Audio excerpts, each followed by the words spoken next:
Hey there and welcome back. Wherever you are tonight, I hope you are somewhere you can stay still for a while. Maybe you are already in bed. Maybe you are in a chair you do not want to leave. Either way, this is a story you do not have to follow closely. It is going to wander the way these stories do, and you can wander with it, or you can let it carry you the rest of the way into sleep. Whichever happens is fine. I want to start with a photograph. Imagine, for a moment, a family photograph taken in the year 1857. The setting is the drawing room of a large country house on the Isle of Wight. The light is good, but slightly dim, because photographic technology of the period needs every bit of natural daylight it can find. The subjects are sitting and standing in a careful arrangement that has been worked out by the photographer over the previous half hour. There is a woman in middle age, in a wide skirt and dark dress, with a serious, composed expression. There is a man, slightly younger, with a neatly trimmed beard and a courteous bearing, sitting beside her, and there are 9 children, ranging in age from a girl of 17 on the verge of marriage at one end of the line down to a baby of a few months old in her mother's arms at the other. The woman is Queen Victoria, the reigning sovereign of the United Kingdom and of an empire that by this date stretches across more of the globe than any state in human history. The man with the beard is her husband Albert, the prince consort, whom she loves more deeply and more publicly than any monarch of her line has ever loved a spouse, and who will, in just over 4 years from this photograph, be dead at the age of 42. The 9 children, lined up between them in their starched white collars and their good behaviour, by accident of birth perhaps the most consequential set of siblings in the history of modern Europe. Within 50 years of this photograph being taken, the descendants of these 9 children will sit on the thrones of nearly every nation on the continent. They will be tsars and kaisers and kings and queens. They will be in love with one another, in some cases, and at war others. They will be on opposite sides of the catastrophic conflict that breaks the entire world this photograph was taken in. They will scatter, marry into other royal lines, produce their own enormous broods of children, and be gathered eventually into the great pan-European royal extended family that the rest of the 19th century will call, with some affection and some exasperation, cousinhood. And it all begins with these 2 parents in this house, with these 9 children, in this single quiet photograph from a long-vanished summer afternoon in 1857. The photograph itself, which survives in the Royal Photographic Collection, is one of the more interesting documents we have of mid-Victorian family life. The technology of the period required long exposures, with the subjects holding still for many seconds at a time, and the resulting images have a particular stillness and seriousness that is different from the casual snapshot quality of later family photographs. Everyone is composed. Everyone is looking carefully forward. The children in particular are showing the kind of disciplined attentiveness that royal children of the period were expected to show in front of cameras. The whole image has the slightly formal, slightly stiff quality of an early photographic portrait, but it also has, when you look at it long enough, a real intimacy. These are people, in this picture, gathered together as a family on a particular afternoon in a particular house, with all the ordinary small concerns of family life held in suspension for the duration of the exposure. The future has not yet happened to them. They are, for the moment of the photograph, simply present. Tonight, I want to take you through the lives of those 9 children, one by one, in the order they were born, from the brilliant eldest daughter who married into Germany and tried with no success at all to liberalize that nation, all the way down to the youngest who never really left her mother's side. We are going to look at who they were, what they were like, who they married, where they ended up, and how the small private dynamics of one 19th century family quietly shaped the public history of an entire continent. Get comfortable. We are going to be here for a while. Let me start, though, not with the children, but with the parents, because nothing about any of these 9 lives makes sense without first understanding the household they were born into, the marriage that produced them, and the very particular ideas about parenting and royal duty that shaped their childhoods. Victoria came to the throne in 1837 at the age of 18. She was at that point a small, plain, somewhat anxious young woman who had been brought up in a state of considerable seclusion by her German mother, and a household that had largely failed to prepare her for the role she was about to take on. Her childhood, by any reasonable measure, had not been a happy one. She had been kept under the close supervision of a system, her mother, and a household advisor called the Kensington system, designed to keep her dependent and pliable in case she came to the throne as a minor. The system was, in practice, suffocating. Victoria slept in her mother's bedroom every night until she became queen.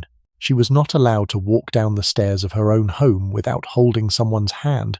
She was discouraged from forming friendships with other children. She came out of that childhood, as you might expect, with a set of strong feelings about how children should be raised, and many of those feelings were essentially negative. She knew with great clarity what she did not want her own children to experience. What she wanted them to experience was a slightly more open question. 3 years after taking the throne, Victoria married her cousin Albert. He was a German prince from the small dukedom of Saxe-Coburg-Gotha, an obscure Central European house that had, through a combination of luck and careful diplomacy, attached itself to several of the major royal lines of Europe. The marriage was, in its essentials, a love match. Victoria adored him from the moment they met.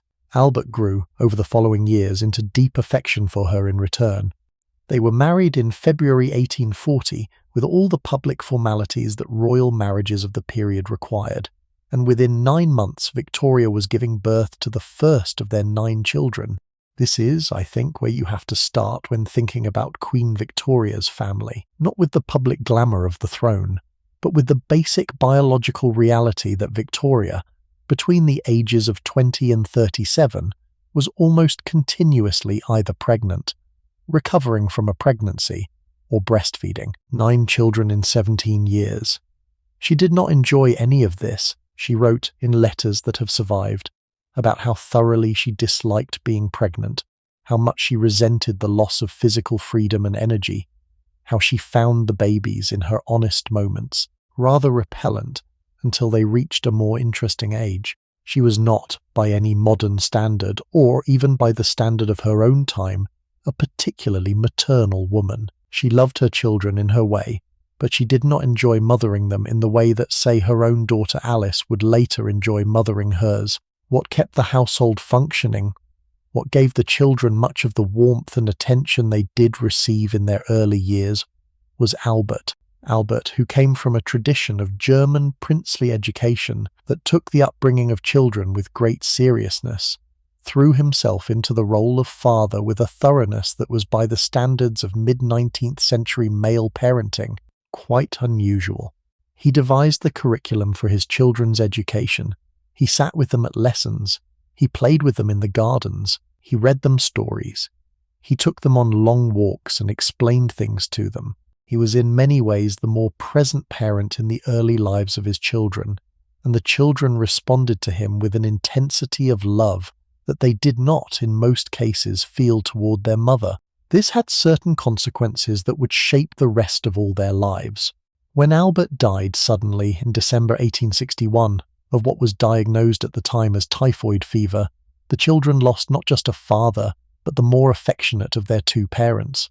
They lost the parent who had organized their education, who had been the warmer presence in their daily lives, who had served as the buffer between them and a mother whose temper was uncertain and whose moods were difficult. They were left with their mother, who was 30 years old and would live another 39 years as a widow, and whose grief at Albert's death would never really lift. The children, in different ways, would each spend the rest of their lives navigating the legacy of that single catastrophic loss when they were aged from 21 down to a small child of 4. Albert's death is, in many ways, the central event of this entire family story. Before it, the family was unusual but functional. After it, the family was unusual and damaged in ways that would echo through every child's life. We will keep coming back to this point as we move through their individual stories, because it shaped every one of them, and it shaped many of the decisions they would make about their own lives, their own marriages, and their own children. Albert himself is worth a few more words, because his particular character set the tone of the entire household, and because the children's lives were shaped in lasting ways by the kind of father he was. He had been raised in the small German court of Saxe-Coburg-Gotha, in conditions that were modest by the standards of major European royal houses, but that had given him a serious classical and modern education, and had instilled in him a particular set of moral and intellectual commitments that would define his adult life. He believed in the value of constitutional monarchy. He believed in the moral seriousness of public service. He believed in the importance of education, both for the children of the elite and for the wider population. He believed in the dignity of the arts and the sciences. He believed that royalty had a duty to set an example of family life, hard work, and personal integrity that the rest of the population could look to for guidance. These were not abstract beliefs that Albert held at a distance. He acted on them in the daily routines of the household with a thoroughness that struck many of his contemporaries as faintly ridiculous. He worked long hours at his desk on government papers. He read widely. He patronized the arts and sciences with serious attention rather than merely formal patronage. He organized the Great Exhibition of 1851, which became the great public statement of mid-Victorian confidence in progress, and which involved him in an enormous amount of detailed work over several years. He thought constantly about how the British monarchy could be made to serve the broader purposes that he believed it should serve in a modern industrial society. He was in many ways the originator of the particular conception of the constitutional monarchy that the British royal family has practiced ever since, with its emphasis on public service, charitable patronage, and moral example rather than on the exercise of formal political power. His relationship with Victoria, which had begun as an arranged marriage with strong elements of mutual romantic attachment, deepened over the years into a genuine intellectual and emotional partnership. They worked together on government papers. They discussed political questions. They argued, sometimes vigorously, about specific decisions, but they came back together afterward as a married couple of considerable substance who had built a real shared life. The children grew up watching their parents work together in this active mutual register, and the pattern of marriage they observed shaped what they expected of their own marriages, for better or worse, when their own time came. The death itself, when it came in December 1861, was unexpected in its rapidity. Albert had been unwell for some time before the final illness. He suffered from chronic gastric problems and various other complaints that may have indicated, in retrospect, the underlying disease that eventually killed him. The diagnosis at the time was typhoid fever, contracted during a visit to Cambridge to discuss the affair with Bertie that I mentioned earlier. Modern medical historians have suggested various other possibilities, including chronic kidney disease and Crohn's disease, but the question of exactly what killed Albert is unlikely to be definitively resolved. What is clear is that he was 42 years old, that he had been in declining health for some months, that the final illness lasted about 3 weeks, and that he died on the evening of the 14th of December 1861 with Victoria, Alice, and Bertie at his bedside. The funeral, conducted at St. George's Chapel at Windsor a week later, was a relatively private affair by the standards of royal funerals of the period, partly because Victoria was too distraught to bear a major public ceremony. The family went into deep mourning that would, for Victoria personally, last the rest of her life. The children, in different ways, had their own private mourning to do. None of them was prepared. The household, which had been organized for 40 years around the partnership of two parents working together, suddenly had only one of them left, and the surviving parent was for many months almost incapacitated by grief. Before we turn to the children individually, I want to spend a few more minutes on the world they grew up in, because the daily texture of their childhood is part of what made them who they became. The royal household of the 1840s and 1850s was distributed across several principal residences, and the children's lives moved with the family between them according to the rhythm of the year. There was Buckingham Palace in central London, the working royal residence where official business was conducted and where the family lived during the parliamentary season. There was Windsor Castle, the great medieval and renovated fortress in Berkshire, where the family spent significant parts of the year and where major state ceremonies were held.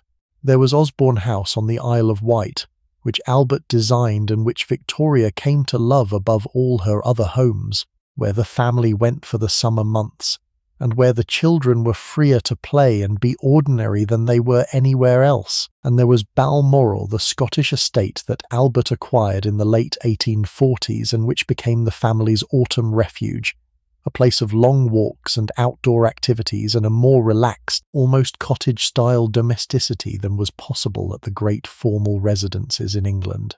Of these four, Osborne and Balmoral were the homes the children loved best. Osborne, in particular, was where the family was most fully itself. Albert had designed the house in an Italianate style, with terraced gardens running down toward the Solent and a private beach, where the children swam and played. There was a small Swiss cottage on the grounds, a wooden chalet that Albert had built for the children's use, where they could play at being ordinary children rather than royal ones. Each child had a small plot of garden that they were responsible for tending. They learned to bake bread in a small kitchen built for the purpose. They had a small museum where they kept their natural history collections. The whole arrangement was Albert's idea of how royal children should be raised, with a mixture of rigorous formal education and a kind of structured independence that he had not had in his own childhood, and that he wanted to give to his children. Balmoral was different in mood. The Scottish estate was wild, remote, and beautiful, and the family there lived in a more rustic register than at any of their English residences. Victoria loved Balmoral with a particular intensity that grew over the years. She and Albert had begun the practice of dressing in tartan and engaging with the local Scottish customs in ways that were, at least in part, a deliberate cultural performance. The children rode ponies in the hills, picnicked in the heather, and got to know the household servants and the local Highland staff in ways that had no real equivalent at Windsor or Buckingham Palace. The famous figure of John Brown, the Highland servant who would become so important to Victoria in her widowhood, came into the family's life through Balmoral, and the household's connection to Scotland deepened over the decades that the family spent there. The educational regime that Albert devised for the children was remarkable for its thoroughness. He drew up detailed curricula. He hired teachers. He oversaw the children's progress personally, often sitting in on lessons to make sure they were going well. The subjects ranged across the modern languages, particularly German and French, ancient and modern history, the mathematics, the natural sciences, drawing and music, and the various practical skills that Albert thought a well-formed person should have. The children also received religious instruction, primarily from Anglican clergymen, but with a strong undercurrent of the German Lutheran tradition that Albert himself had been raised in. The atmosphere of the schoolroom was by all accounts serious. Albert had no patience for indolence or for inattention. The children were expected to apply themselves. Their progress was measured. Their mistakes were corrected. There was warmth in the household, but it was a warmth wrapped around a core of high expectations, and the children grew up understanding that they were not free to coast through their education in the way that some of their cousins, growing up in less rigorous households, were free to do. This regime worked for some of the children and did not work for others. Vicky thrived under it. Bertie struggled. Alice managed it without distinction, but without rebellion. Louise was bored by the academic curriculum, but came alive in the drawing classes. Leopold, when he was old enough to participate, took to it eagerly and excelled. The same household, applied to 9 different temperaments, produced 9 different responses to its central educational philosophy.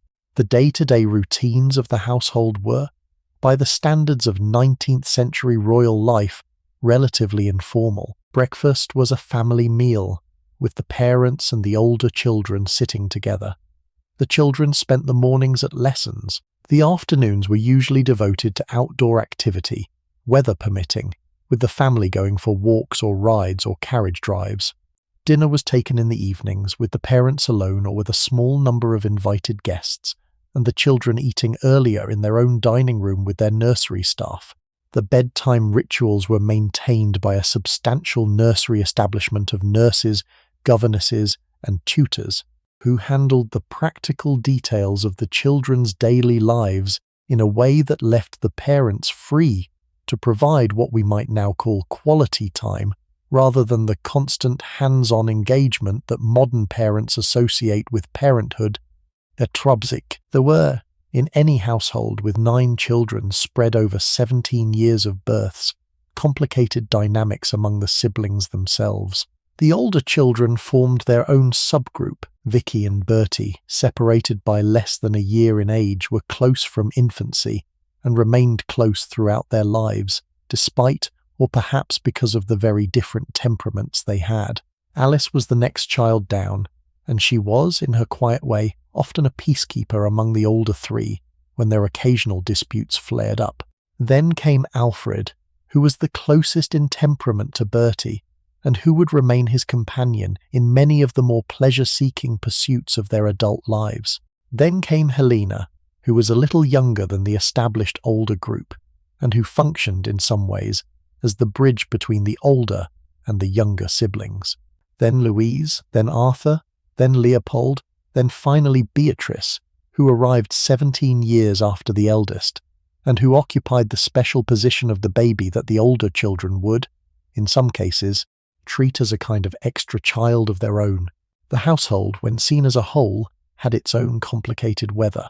There were long calm periods and there were sudden squalls.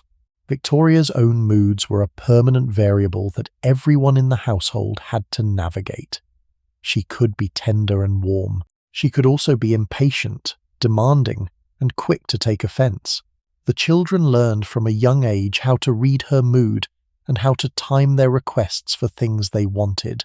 Albert was steadier, and the children gravitated to him as the more reliable source of adult attention, which is part of why his death, when it came, was so devastating to all of them in different ways. The death itself, in December 1861, divided every life in the family into a before and an after. The household never recovered, in any deep sense, from that loss. Victoria's widowhood, with its strange combination of public withdrawal and private intensity, would shape the next 40 years of British royal life and of every one of her children's lives. The children, in their respective ways, lived through the consequences of that loss, and many of the choices they made about their own marriages, their own children, and their own lives reflected what they had absorbed from watching their mother grieve. I dwell on this because, when we turn now to the individual stories of the 9 children, you should keep this background in mind. None of them lived their lives in a vacuum. They lived their lives in a particular family, with a particular pair of parents, in a particular set of houses, under a particular educational regime, and within a particular emotional weather. The family they were born into shaped them all, in different ways, but it shaped them all. The brilliance of Vicky, the difficulty of Bertie, the kindness of Alice, the unconventionality of Louise, the steadiness of Arthur, the fragility of Leopold, the dutifulness of Beatrice, all of these traits were partly inherent and partly developed in response to the particular environment they grew up in. The household made them, even as they made the household now. Let us turn to those individual stories. Let us begin with the eldest, the Princess Royal. Victoria, Princess Royal, was born on the 21st of November 1840. She was the first child of Queen Victoria and Prince Albert, and the first grandchild of King George III's surviving children, and the focus, accordingly, of an enormous amount of dynastic and political attention from the moment she drew breath. She was named after her mother, but the family nickname Vicky stuck almost immediately, and she would be known by it within the family for the rest of her life. By every account that has survived, Vicky was an extraordinary child. She was precociously intelligent in a way that startled the adults around her.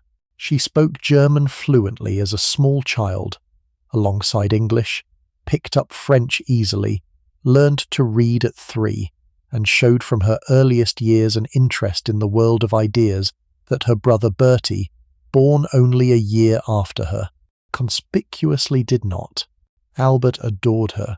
He saw in her, almost immediately, a child of his own intellectual temperament, and he set himself to educating her with a systematic intensity that he had not been required to apply in the same way to her younger brother. By the time she was a teenager, Vicky could discuss politics, philosophy, and the arts with adults who had spent their lives studying these subjects, and she could do it in 3 languages.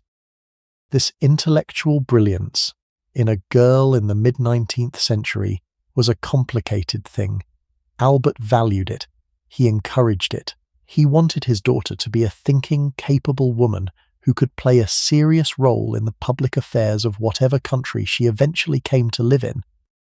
But the world Vicky was being prepared for was not, by and large, ready for the kind of woman Albert was trying to produce. The royal courts of Europe, where Vicky would eventually have to function, were governed by a set of assumptions about women, and particularly about royal women, that did not include serious intellectual engagement with the political life of the state. Vicky was being trained for a role that did not, in any practical sense, exist. The consequences of this mismatch would shape her entire adult life. She was married, at the age of 17, to Prince Frederick of Prussia. The marriage had been arranged in essentials when Vicky was 14, in a meeting at Balmoral, where Frederick had effectively asked Albert and Victoria for her hand. It was, by the standards of arranged royal marriages of the period, a love match. Frederick was a thoughtful, liberal-minded prince of 24 when he met Vicky, and the two of them genuinely fell in love during the engagement years. They were married at the Chapel Royal of St. James's Palace in January 1858, and Vicky moved to Berlin a few weeks later to begin her new life. The wedding itself was, in its public dimension, the great social event of the early 1858 London season. The Chapel Royal was packed with European royalty. The procession through the streets of London drew enormous crowds. The young bride, in her white silk dress, was much admired in the press. The whole event was treated as a piece of public theatre, representing the close ties between Britain and the Prussian state, and the public, in 1858, had no particular reason to doubt that those ties would prove durable. What is harder to recover from the public record is what the wedding meant for the family in private. Vicky was the eldest of 9 children, and her marriage was the first time the family was going to lose one of its members.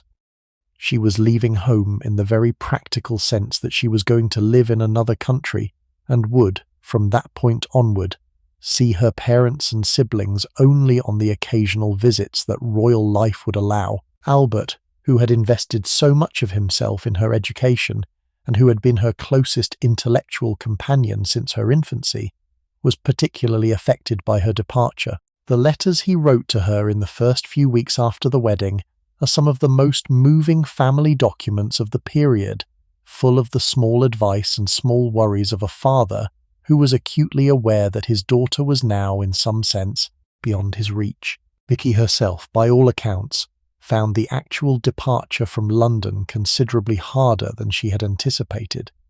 She had grown up in a tightly bound family. She had been close to her parents and to her siblings. The move to Berlin meant the end of the daily texture of family life that she had taken for granted, and she was, in the early months in Germany, intensely homesick. She wrote home almost every day.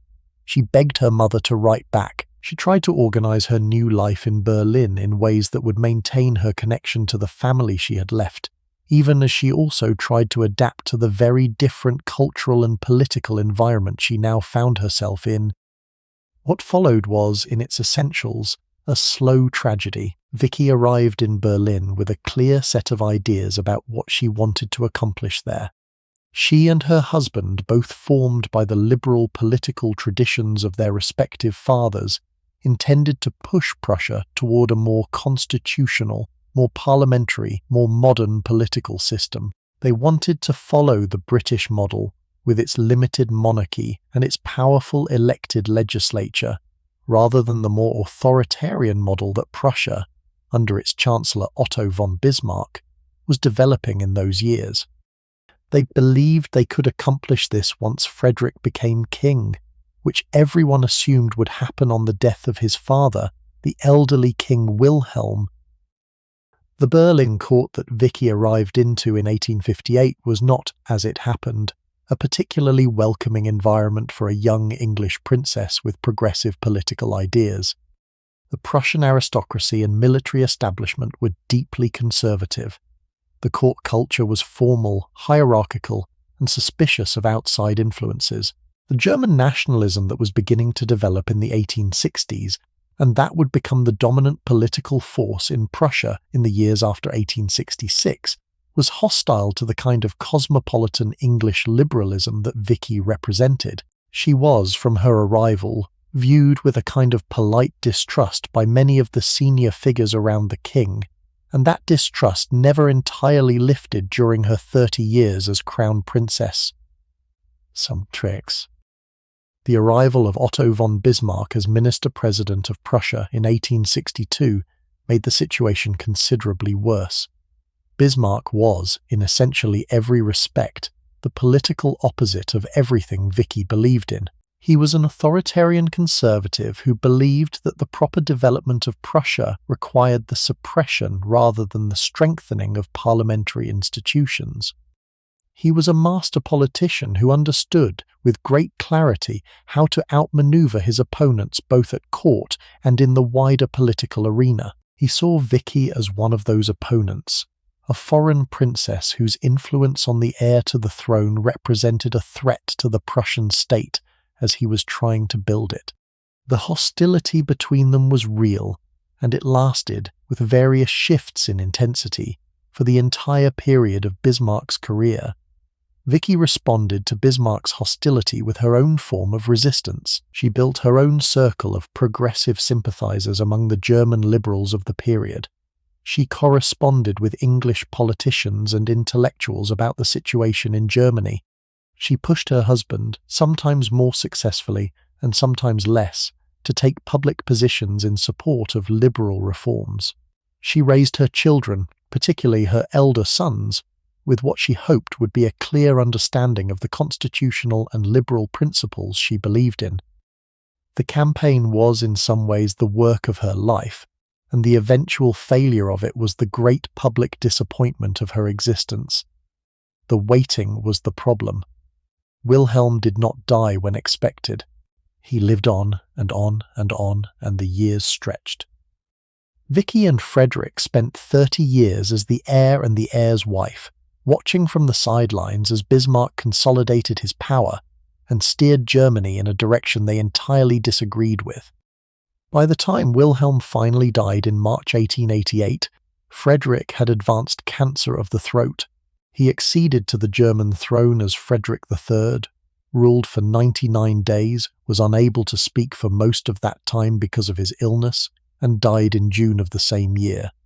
The chance to liberalize Germany was over before it had begun. What came next was, for Vicky, the deepest disaster of her life.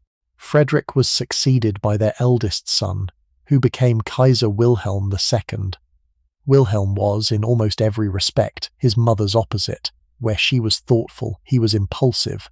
Where she was politically liberal, he was authoritarian. Where she had loved her father deeply and had carried his ideas into Germany with her, Wilhelm had grown up resenting the foreign influence of his English mother and had aligned himself, from his teenage years, with the conservative German military establishment that his mother despised. The relationship between mother and son had been complicated from his birth. Wilhelm had been born with a withered left arm, the result of a difficult breech delivery in which the medical staff had pulled too hard on the infant's shoulder and damaged the nerves. The disability would mark him for life, and his treatment for it through his childhood, which involved various painful procedures including electric shocks to the affected arm, was a source of considerable distress to him, and an ongoing point of friction in his relationship with his mother, who he came to feel had failed to protect him from the medical men. The psychological dimensions of this early experience are, of course, the kind of thing that historians cannot fully measure, but the broad pattern is clear. Wilhelm grew up with a deep ambivalence toward his mother, a man who had to prove himself constantly to compensate for what he experienced as his physical and emotional inadequacy, and the proving himself took the form, increasingly, of public assertions of German strength and German pride that ran directly against his mother's more cosmopolitan and liberal vision. The relationship between Vicky and her son in the years after Frederick's death was poisonous. Wilhelm sidelined his mother politically. He treated her with public coldness. He made it clear that her presence in Berlin was unwelcome, and she retired, eventually, to a smaller estate where she lived out her last years in considerable bitterness. She died of breast cancer in August 1901, only 7 months after the death of her own mother, Queen Victoria, with whom she had remained in close letter-writing contact throughout her life. The two women had written to each other almost every week for more than 40 years. The letters survive, and they are among the most valuable family records we have of the entire Victorian royal household. The letters between Victoria and Vicky deserve a moment of attention because they are one of the great primary sources of 19th century European royal life, and because they show, in their detailed week-by-week accumulation, what mother and daughter actually thought about everything from the politics of the day to the small details of family management.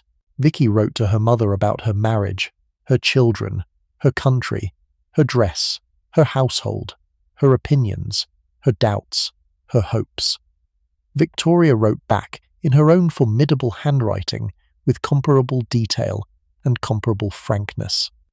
Over the course of 43 years, they accumulated something on the order of 8,000 letters. The collection, edited and published in selections in the 20th century, gives us a window into the inner life of two women who were, by their position, among the most consequential women of their century, and who happened also to be mother and daughter, navigating the long, complicated relationship that mothers and daughters across all eras have navigated. Reading the letters now, what strikes me is how much they sound, in their underlying dynamics, like the letters of any close mother and daughter who have been separated by distance.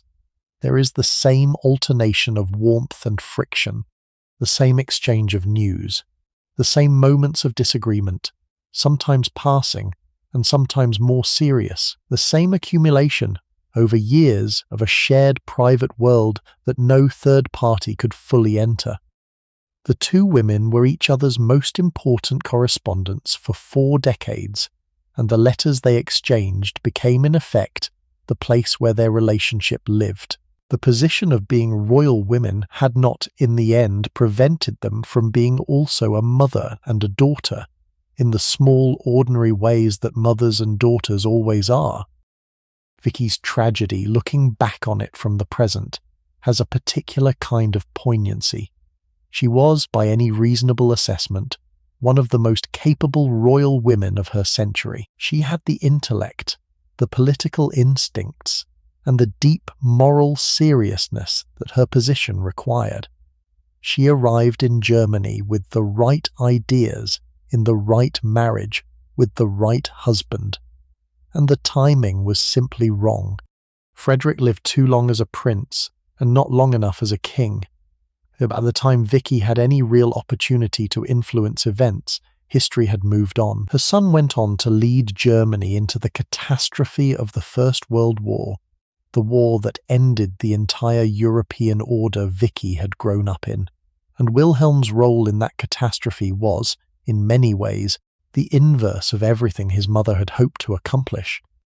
The Germany that emerged in 1918 was the country Vicky had spent her life trying to prevent, and yet, in the small private register, Vicky's life had its real consolations. She loved her husband deeply and was loved by him in return.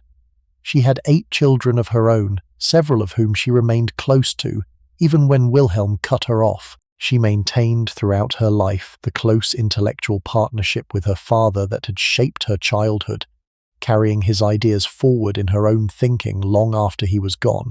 She read, painted, wrote, and engaged with the cultural life of the country she lived in. She was a person of genuine substance, in a position that did not allow her to use that substance fully. The 19th century produced many such women. Vicky was, perhaps, the most prominent example of the type.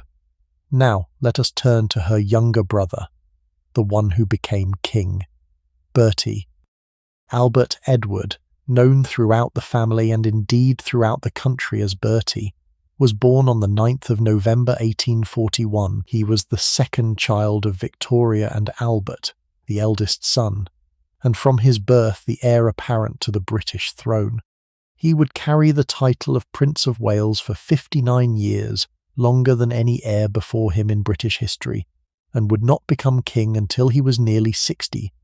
Bertie was, from a very early age, the great disappointment of his parents. Albert, who had thrown himself with such success into the education of Vicky, applied the same systematic curriculum to Bertie, and found, to his enormous frustration, that the methods that had worked so well with the older sister did not work at all with the younger brother. Bertie was not stupid, but he was not academic. He had no interest in the abstract intellectual pursuits that came naturally to Vicky, and that Albert valued above all other things. He wanted to be outside. He wanted to ride and shoot and play. He had, by all accounts, a real social intelligence and a genuine warmth, but he had no patience for books and no aptitude for languages and no interest in the kinds of rigorous intellectual conversation that the household around him valued. The harder Albert pushed, the more Bertie resisted. The more Bertie resisted, the more Albert despaired. The despair turned over the years into something close to contempt. Albert had developed by the late 1850s a settled view of his eldest son as a fundamentally inadequate person, a moral and intellectual failure who was going to disgrace the family and eventually the throne. Victoria, whose relationships with her children were always shaped by Albert's view of them, absorbed this assessment and held to it for the rest of her life. Bertie grew up under his parents' continuous critical scrutiny, found that nothing he did pleased them, and gradually developed the very pattern of behavior they were criticizing. He became the family's pleasure seeker, the boy who could not concentrate, the heir who was not really up to the job. In late 1861, when Bertie was 20, the situation reached a crisis. Bertie, on a military training assignment in Ireland, had been involved with an actress named Nellie Clifton in what was, by the standards of the time, a thoroughly conventional first affair of a young prince. Albert found out about it, was deeply upset, travelled to Cambridge to see his son, walked with him in cold, rainy weather, and discussed the matter at length. 3 weeks later, Albert was dead. The diagnosis at the time was typhoid fever, and most modern medical historians have accepted that as the most likely cause of death. But Victoria, in her grief, blamed Bertie. She had convinced herself that Albert's distress over Bertie's affair had so weakened him that he had been unable to fight off the illness. She wrote in her diary that the affair had been the proximate cause of Albert's death. She would never entirely forgive Bertie for this, even though the medical evidence suggests that she was wrong. The blame she laid on her son in those weeks of fresh grief settled into a permanent feature of their relationship, and the two of them lived in a state of mutual difficulty for the next 40 years until her death in 1901. Victoria, after Albert's death, made a series of decisions about Bertie that would shape his entire adult life. She decided he could not be trusted with any serious political responsibility. She refused, throughout her long widowhood, to give him access to the state papers that would have prepared him for the throne he was eventually going to inherit. She kept him at arm's length from the actual business of government, even though he was formally the heir apparent and the senior male member of her family. She left him, in effect, with very little to do for the entirety of his middle decades. What Bertie did with all that idle time was, predictably enough, to become a thoroughly accomplished man about town. He married in 1863 the beautiful Princess Alexandra of Denmark in a wedding that was, in its public dimensions, a great success. The marriage produced 6 children, of whom 5 lived to adulthood, including the second son, George, who would eventually succeed his father as King George V. The marriage was, in private, considerably less successful. Bertie had affairs throughout his married life, in considerable numbers, with a frankness that scandalized his mother and that became over the years a regular source of public gossip. Alexandra, who was deaf and increasingly withdrawn, accepted his behavior with the kind of dignified sadness that the period demanded of royal wives in such situations. She was, by all accounts, a kinder person than her husband, and she remained popular with the public throughout her life. The middle decades of Bertie's life produced 2 public scandals that are worth a moment of attention because they show the particular position he occupied in the public imagination of the period. The first was the Mordaunt divorce case of 1870, in which Bertie was called as a witness in a divorce proceeding involving a young society wife who was alleged to have had a number of affairs, including, it was rumoured, with the Prince of Wales himself. Bertie's testimony in the case denied any improper relationship, and the legal proceedings did not produce evidence that contradicted his denial. But the spectacle of the heir to the throne being called as a witness in a sensational divorce case was, by the standards of the period, deeply embarrassing. The newspapers covered the case with considerable enthusiasm. Victoria was furious. The popularity of the monarchy, which was at a relatively low point in the years after Albert's death, suffered another serious blow. The second was the Tranby-Croft affair of 1890, also known as the Royal Baccarat Scandal. The incident took place at a country house party in Yorkshire, where Bertie was a guest. During an evening of card play, one of the other guests was accused of cheating at baccarat, a card game that was, technically, illegal under English gaming laws. The accused man, a baronet and a serving army officer, signed a document promising never to play cards again, in exchange for which the other guests, including the Prince of Wales, agreed to keep the matter private. The agreement broke down. The accused man eventually sued the other guests for slander, in a legal proceeding that became one of the great public scandals of the early 1890s. Bertie was called as a witness in another humiliating public spectacle and was forced to admit, under oath, that he had been gambling at an illegal card game. The damage to the prestige of the monarchy was, again, considerable. These 2 cases, separated by 20 years, established a particular public image of Bertie that he would never entirely shake. He was the prince who was always finding his way into questionable situations and being saved more or less by his position. He was the heir to the throne whose private behaviour was a regular embarrassment to his mother and to the public dignity of the royal house. He was, in the eyes of the more critical observers of the period, a moral failure of a kind that the British monarchy had not seen since the worst excesses of his great-uncles in the Regency period 70 years before. Victoria, watching from her widowhood at Windsor and Balmoral, was deeply distressed by both incidents and by the broader pattern they revealed. Bertie's public role, in spite of all this, gradually expanded over the years. He undertook a major tour of India in 1875 and 1876, which lasted some 6 months and involved travel through the entire subcontinent. The tour was, by the standards of 19th century royal travel, an extraordinarily ambitious undertaking. Bertie hunted tigers, attended elephant processions, met the various local rulers, and represented the imperial connection to the Indian aristocracy in a series of formal ceremonies that were, in their way, a kind of statement about the future of British rule in India. He returned with a vast collection of gifts and curios that became the basis of the Indian collection that was eventually displayed at his country estate at Sandringham.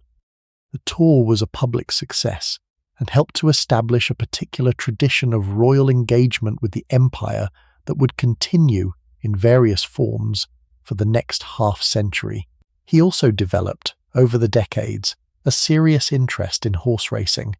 He maintained a stable, attended the major race meetings, and won the Derby, the most prestigious flat race in Britain, 3 times during his life as Prince of Wales, and once more after he became king. The racing interest, which was not without its critics in religious and morally serious quarters, gave him a public role and a public personality that was distinct from the more troublesome aspects of his private life. He was, on a racecourse, a recognizable and widely popular figure, and the connection between the British monarchy and the world of horse racing, which has continued to the present day, was largely established during Bertie's years as Prince of Wales. He developed, similarly, a serious interest in shooting. The shooting parties at Sandringham, his country estate in Norfolk, became one of the great social events of the British year. The numbers of birds shot at these parties, in the great battue style that the period favoured, were enormous, with thousands of pheasants and partridges killed in single days of organised driving. The practice would, in the 20th century, come to seem almost unimaginably wasteful and would eventually fall out of fashion. In its own day, however, the shooting party was the central social ritual of the British upper classes, and Bertie was its most prominent practitioner. Bertie's life as Prince of Wales was, in the public dimension, the life of a leader of fashionable society. He set styles, he attended parties, he gambled, sometimes recklessly, he hunted and shot game on a vast scale at country estates, he travelled extensively. He had a particular talent for building relationships across national lines, with European royalty, with continental aristocrats, with leading figures of business and the arts. He was, in his way, an excellent diplomat, even though he had no formal diplomatic role and no particular education in international affairs. People liked him. They enjoyed his company. He had warmth, charm, and the kind of social ease that his more rigorous parents had never possessed. When he finally became king, in January 1901, on the death of his mother, almost no one expected him to be a particularly successful monarch. His mother had been a permanent fixture of British life for so long that the country could barely imagine being ruled by someone else, and the someone else who was now ruling had spent most of his life as a public embarrassment to the family. The expectations were low. What happened, in the 9 years that followed, was one of the more genuine surprises of recent British history. Bertie, as Edward VII, turned out to be very good at being king. He was, of course, far more practiced at the social and ceremonial dimensions of the role than anyone gave him credit for, having spent 6 decades preparing for them whether he wanted to or not.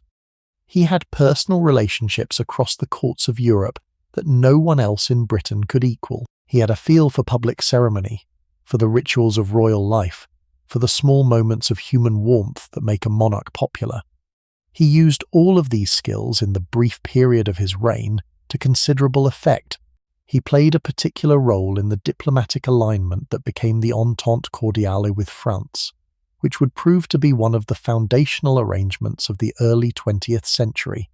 He visited Paris in 1903 and managed, by sheer personal charm in a city that had been highly anti-British, to shift French public opinion almost overnight in favour of better relations.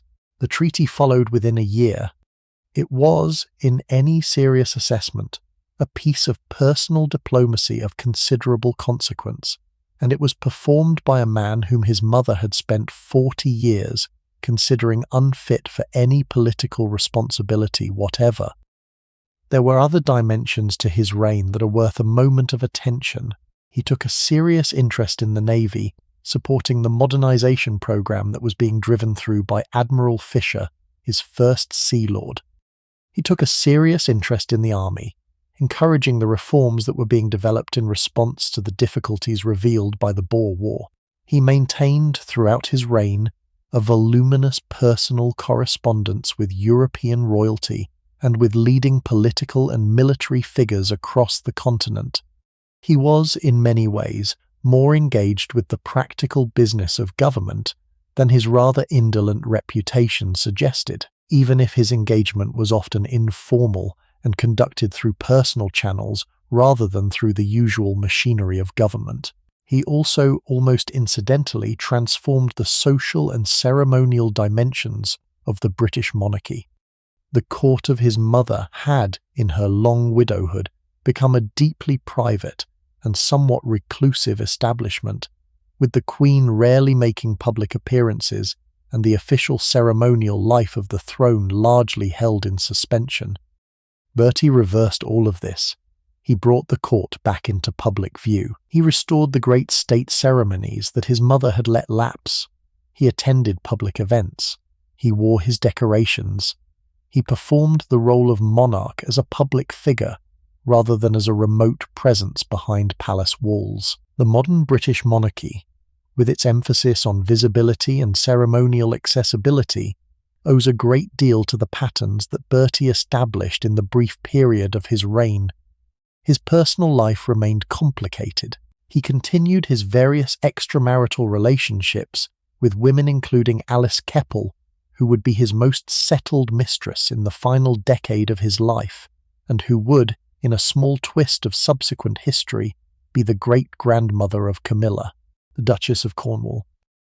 Alexandra remained the dignified queen consort, attending state functions when required, and otherwise retreating into the private life she preferred. The household functioned in its peculiar way, with the various tensions held in a kind of unstable equilibrium that the king's death would eventually resolve. He died in May 1910 of a combination of heart failure and bronchitis, after a reign of just over 9 years. He was 68. The funeral was the great gathering of European royalty before the First World War, with the kings of Norway, Denmark, Spain, Bulgaria, Belgium, Greece and Portugal in attendance, along with the Kaiser of Germany, the heir to the Austro-Hungarian throne, and many others. The photograph of the funeral procession, with Edward's son George, the new king, walking beside his cousin Wilhelm of Germany, has become one of the iconic images of the brief moment before the war ended that whole world. Within 4 years of the funeral, most of the men in that procession would be at war with one another, and Edward's family network across Europe would be one of the strange casualties of the conflict that followed. The lesson of Bertie's life, looking back on it, is something I find genuinely interesting. He was raised as a failure, and then, in the brief period when the role he had been born to actually fell to him, he turned out to be considerably better at it than anyone, including himself, had expected. There is a kind of late vindication in this, and it is worth noticing. The judgments that families pass on their members in childhood do not always hold up. Sometimes the difficult son becomes the capable king. Sometimes the disappointment outlives the disappointers and proves them wrong, quietly, in his own time. Now let us turn to the third child, the one I think of as perhaps the most genuinely admirable of all the 9. Alice. Princess Alice was born on the 25th of April 1843. The third child of Victoria and Albert, and the second daughter. She was, by every account that has come down to us, the kindest of the 9 children, the warmest, the most instinctively compassionate. She had what an earlier generation might have called a real Christian temperament, by which they would have meant a settled disposition towards sympathy, service, and care for the people around her. From her childhood, she was the family's natural nurse, the one who looked after the others when they were ill, the one her mother turned to in moments of distress. This temperament shaped the central event of her young life, which was the death of her father. Alice was 18 when Albert fell ill at the end of 1861. While the rest of the family hovered uselessly around the dying man, unable to face the reality of what was happening, Alice took on the role of his principal nurse. She sat with him through the long nights of his decline. She read to him. She held his hand. She spoke German with him in his final hours as his mind drifted between languages. She was, in his last weeks, the family member he saw most of and relied on most heavily. She closed his eyes when he died. This experience marked her permanently. She had, in those weeks, found her vocation, and she would spend the rest of her life trying to live it out. The role of the natural nurse, the woman whose place was beside the suffering and the dying, became her settled understanding of what her life was for. It would lead her into nursing reform, into hospital administration, into the deep practical engagement with public health that distinguished her from all her sisters, and it would, in the end, kill her. She was married, less than 2 years after her father's death, to Prince Louis of Hesse, a minor German princeling from one of the smaller Central European states. The marriage had been arranged, like Vicky's, before Albert's death, and it went forward as planned despite the deep mourning that the family was still in. Victoria, who had been hardly able to function in the weeks after Albert died, eventually rallied enough to attend the wedding, but the ceremony was held quietly at Osborne House on the Isle of Wight rather than in any public setting, and the whole family was in black throughout. It was, by some accounts, the saddest royal wedding of the century. Alice moved to Darmstadt, the capital of Hesse, with her young husband, and began her life there in circumstances that were, by the standards of her family, remarkably modest. Hesse was a small state, not particularly wealthy, and Alice and Louis lived in a way that would have been considered fairly ordinary by the standards of any prosperous bourgeois family of the period. There was none of the imperial scale that her sister Vicky was experiencing in Berlin. There was no enormous court, no army of servants, no great public ceremonial role. Alice settled into a life that combined her royal duties with a deep engagement in the practical reform of the small state's medical and social services. She had 7 children, of whom one died as a small child of haemophilia and baby of diphtheria. The others, as we will see, would scatter across Europe in marriages that connected the Hesse family to almost every major royal house on the continent. 2 of them in particular would become significant historical figures in their own right. Alex, born in 1872, would marry Tsar Nicholas II of Russia and become the Empress Alexandra. Ella, born in 1864, would marry the Grand Duke Sergei of Russia, become a widow when he was assassinated in 1905, and become a nun who founded a religious order that survives to the present day. The deaths of both these women, 25 years apart but in the same general catastrophe, are part of the larger story of Alice's family that we will come back to. The Hesse household, as Alice ran it, was unusual by the standards of mid-19th century royalty in several respects. Alice took an active hand in the upbringing of her own children to a degree that her own mother had not. She breastfed her children, which was deeply unusual for royal women of the period, and which Victoria, when she heard about it, considered almost shocking. She involved herself in the daily details of their education in a way that echoed Albert's involvement with his own children, but with a warmer and more directly maternal quality.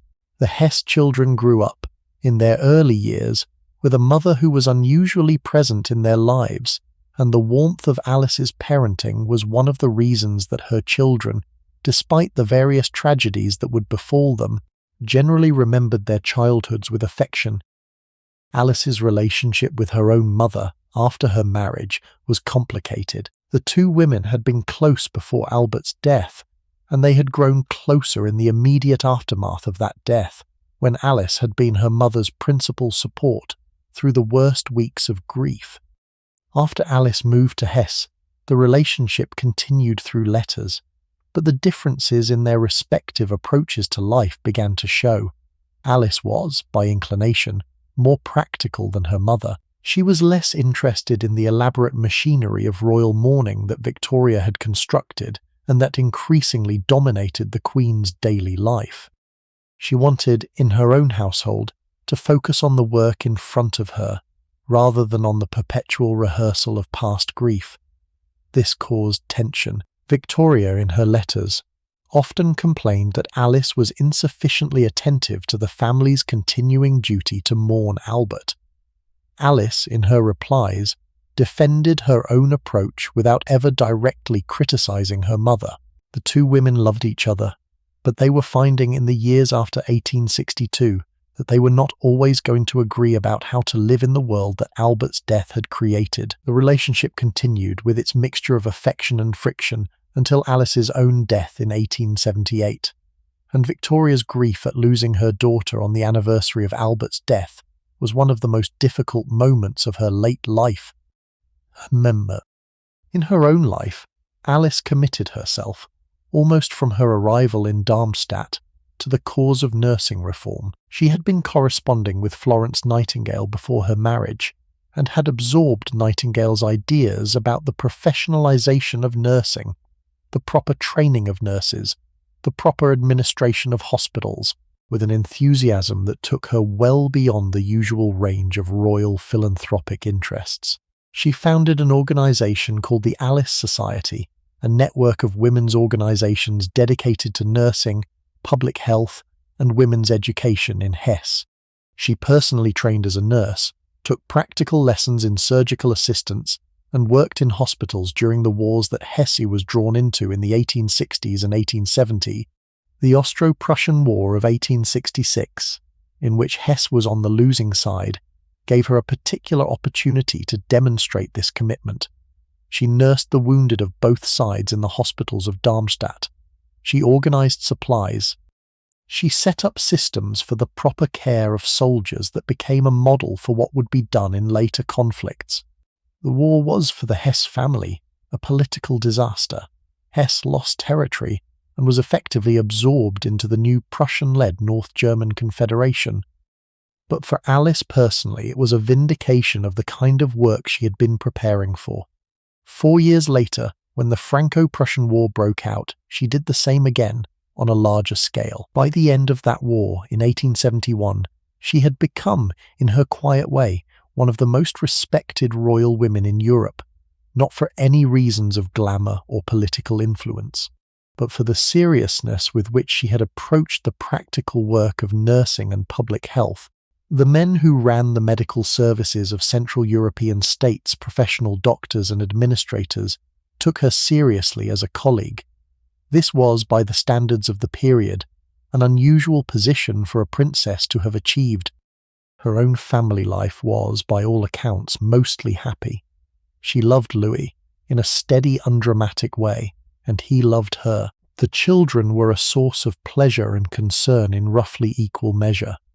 The death of her son Fritti of haemophilia in 1873, when he fell from a window at the age of 2 and bled to death, was a terrible blow that she never fully recovered from. The condition had reached the Hesse family through Alice herself, who, like several of her sisters, was a carrier of the gene she had inherited from her mother Victoria. The thought that she had in some sense transmitted the illness that killed her child was a source of great grief to her, even though she could not, in the medical knowledge of the time, have known about the genetic mechanism that had caused it. In November 1878, the Hesse household was struck by an outbreak of diphtheria. Diphtheria was, in the period before vaccination, one of the great childhood killers. It worked rapidly, attacked the throat with a thick membrane that could obstruct breathing, and was extremely contagious. Alice's youngest daughter, May, was the first in the family to fall ill. May died on the 16th of November.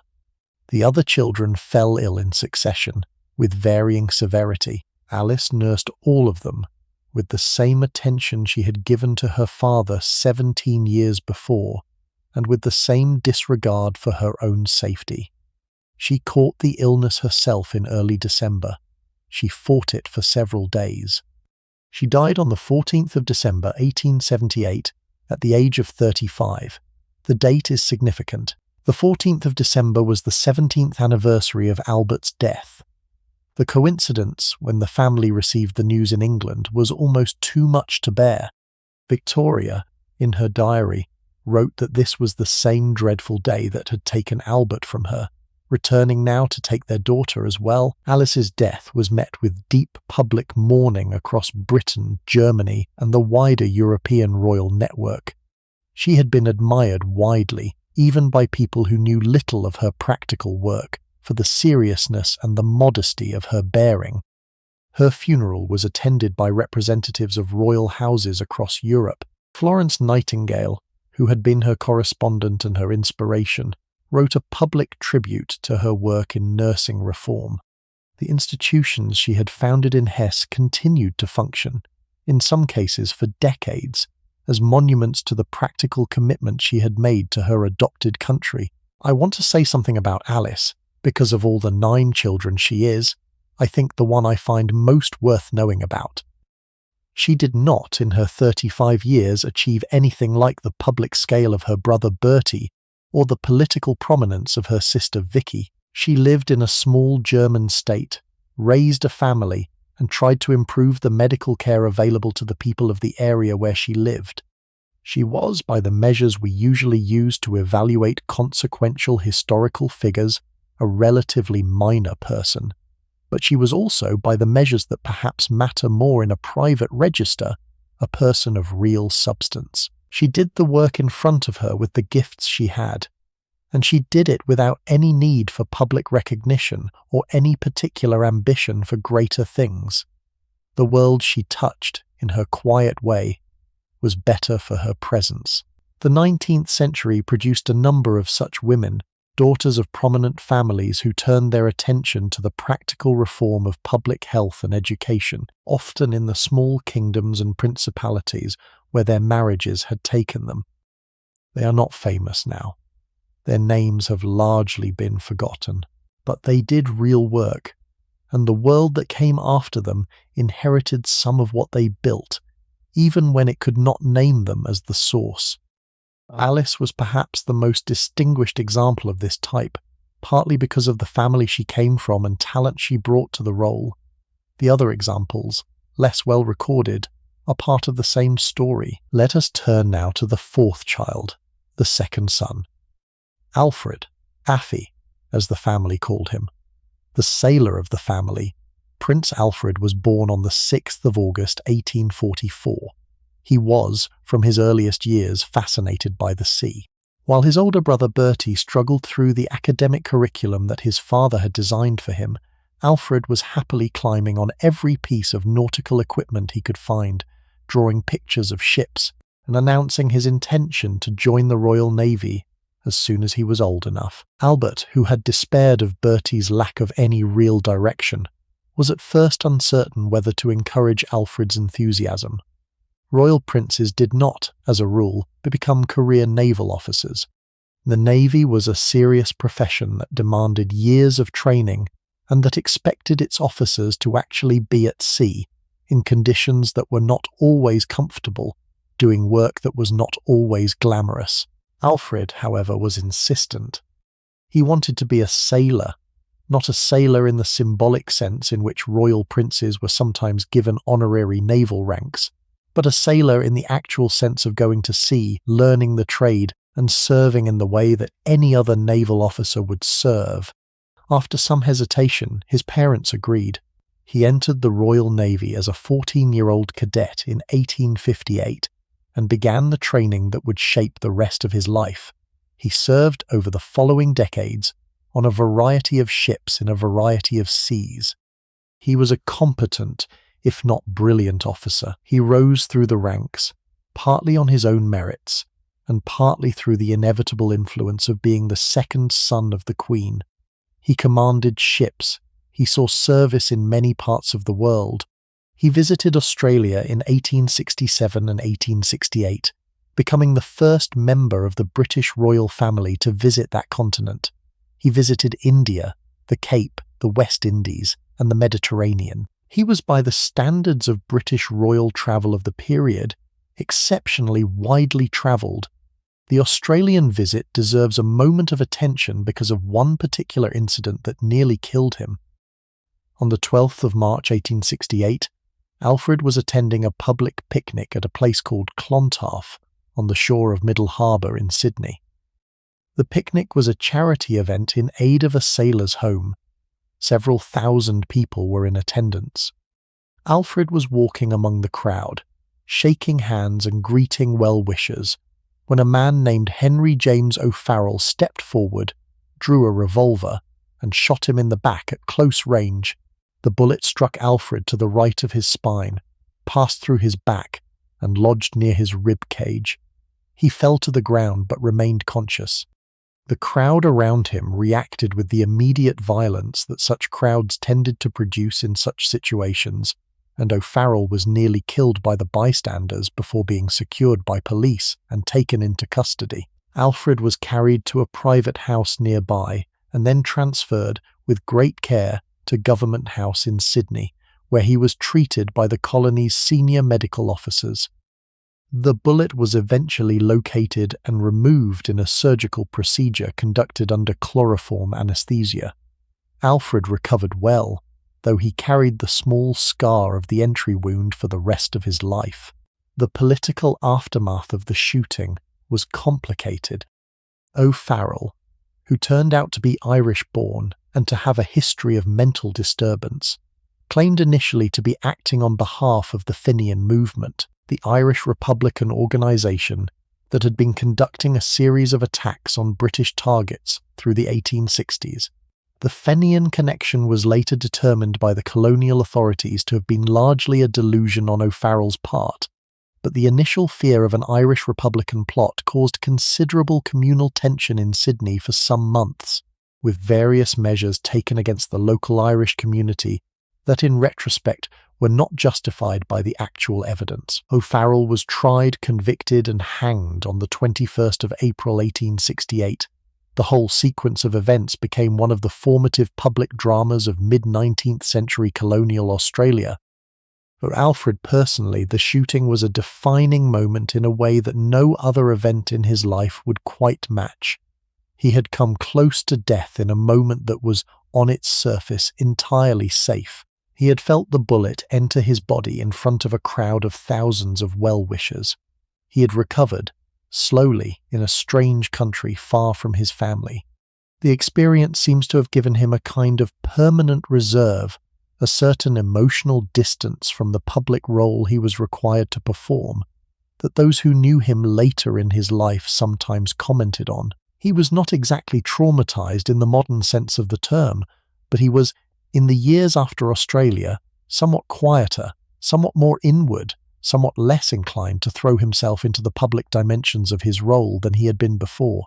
The shooting had marked him, and the mark stayed, and he married in 1874 the Grand Duchess Maria Alexandrovna of Russia, the only daughter of Tsar Alexander II. The marriage had been negotiated with considerable difficulty over a period of several years. Both families had reservations. Victoria found Maria's mother, the Empress, difficult and possibly unstable. Alexander II was concerned about his daughter marrying into the Protestant British royal house and giving up her Orthodox Russian identity. The negotiations dragged on, but the eventual marriage was acceptable to both sides, and the couple were married at the Winter Palace in St. Petersburg in January 1874. The wedding in St. Petersburg was, in its way, an extraordinary cross-cultural event. The British royal party, which included Bertie and Alexandra and various senior figures of the British court, travelled to Russia by special train through Germany and Poland. The reception at the Russian court was lavish in a style that the British visitors found almost overwhelming. There were 2 wedding ceremonies, an Orthodox one in the chapel of the Winter Palace, and an Anglican one immediately afterward in a different room. The Tsar gave his daughter an enormous dowry, including jewellery of a quality that the British royal family had nothing to match. The contrast between the relatively modest scale of British royal ceremony and the gilded splendor of Imperial Russian court life was a recurring theme of the British accounts of the visit, and it gave the British party, including Bertie, a kind of education in the comparative anthropology of European royal life that they did not forget. For Maria personally, the move to Britain was a culture shock that she never entirely adjusted to. She had grown up in a court where her father, as Tsar of all the Russias, was treated with a degree of formal deference that no British monarch of the period received. She arrived in London expecting to be the daughter of an emperor, with all the precedents that her father's position implied, and found instead that she was simply the wife of the second son of a queen, with a place in the order of precedence that she considered insulting. The disputes over precedence between Maria and her sisters-in-law, particularly Alexandra of Wales, became a regular feature of court life for years. Victoria, who had her own views about precedence, generally sided with the established British order, which placed Alexandra above Maria. Maria never accepted this, and the resentment was a permanent feature of her life in Britain. The marriage itself was not a success. Alfred and Maria had relatively little in common. Alfred was in his quiet way devoted to his naval career and to his rather private personal interests, which included music and the collection of postage stamps. Maria, who had grown up in the spectacular court life of Imperial Russia, found English court life dull, English society constraining, and her husband's lack of ambition baffling. She remained, throughout the marriage, more attached to her Russian identity than to her British one. She insisted on her precedence as the daughter of an emperor, which caused considerable awkwardness in a British court that did not, in its own protocol, recognize such claims. She was, by the standards of the family she had married into, somewhat haughty, somewhat distant, and somewhat homesick for the rest of her life. The marriage produced 5 children. The eldest, Alfred, who would have inherited the Saxe-Coburg-Gotha title that his father eventually came to hold, died young in 1899 in circumstances that were never fully explained. The death was a great blow to both parents, and Alfred himself died less than a year later, in July 1900, of throat cancer that may have been related to his lifelong heavy smoking. Maria survived him by 20 years, eventually retiring to Switzerland after the Russian Revolution had destroyed the world she had grown up in, and dying there in 1920. In 1893, Alfred had become Duke of Saxe-Coburg-Gotha, succeeding to the title of his uncle Ernest, who had been Albert's elder brother. Albert and Ernest had had a complicated relationship, and the title was in any case a small and somewhat odd inheritance. The Duchy of Saxe-Coburg-Gotha was a tiny German state in Central Europe, with a population of a few 100,000 that had become connected to the British and other European royal families through Albert's dynastic ambitions. Alfred's accession to the duchy meant that he and his family had to spend significant amounts of time in central Germany, learning the language, navigating the politics, and trying to make a life in a country that was very different from the British naval world he had grown up in. It was not a particularly happy phase of his life. The duchy passed after his death to a younger nephew, his brother Arthur's son, in a complicated succession that we do not need to follow in detail. Alfred is, of all the 9 children, the one who is most easily forgotten today. He did not become king. He did not marry into a major political role. His own life was lived, in its essentials, in the relatively private register of a naval officer who happened also to be a prince. He had his pleasures, his pains, his ambitions, his disappointments, all on a scale that was significant to him but not particularly significant to history. There is something, I think, almost restful about that in the context of this family. Most of his siblings were, by the nature of their position, public figures whose private lives were shaped by their public roles. Alfred was, more nearly than any of them, a private man who happened to wear a public uniform. The result was a life that was, in the aggregate, less remarkable than his sister's or his elder brother's, but perhaps for that reason a life that was somewhat more his own. Now let us turn to the next sister, the one who is in some ways the easiest to overlook, because she lived a relatively quiet life and stayed close to home. Helena. Princess Helena was born on the 25th of May, 1846. She was the third daughter and the fifth child of Victoria and Albert. The family nickname which followed her through her life was Ländchen, the German diminutive that her father had used for her since her infancy. By the standards of her sisters, Helena was conventional. She was not the brilliant intellectual that Vicky was. She was not the warm, natural nurse that Alice was. She was not the artist that Louise would become. She was steady, dutiful, sensible, and by every account, reasonably good company. She was in some ways the daughter most like her mother in temperament, and she was accordingly the daughter her mother kept closest in her later years. When the time came for Helena to marry, in 1866, the considerations were unusual. Victoria, whose grief over Albert's death had not lifted, was determined that Helena should not be lost to her in the way that Vicky and Alice had been lost. The Queen had concluded, after losing two daughters to foreign marriages, that the next daughter to marry would have to do so on terms that allowed her to remain close to her mother, which meant marrying someone willing to live in England.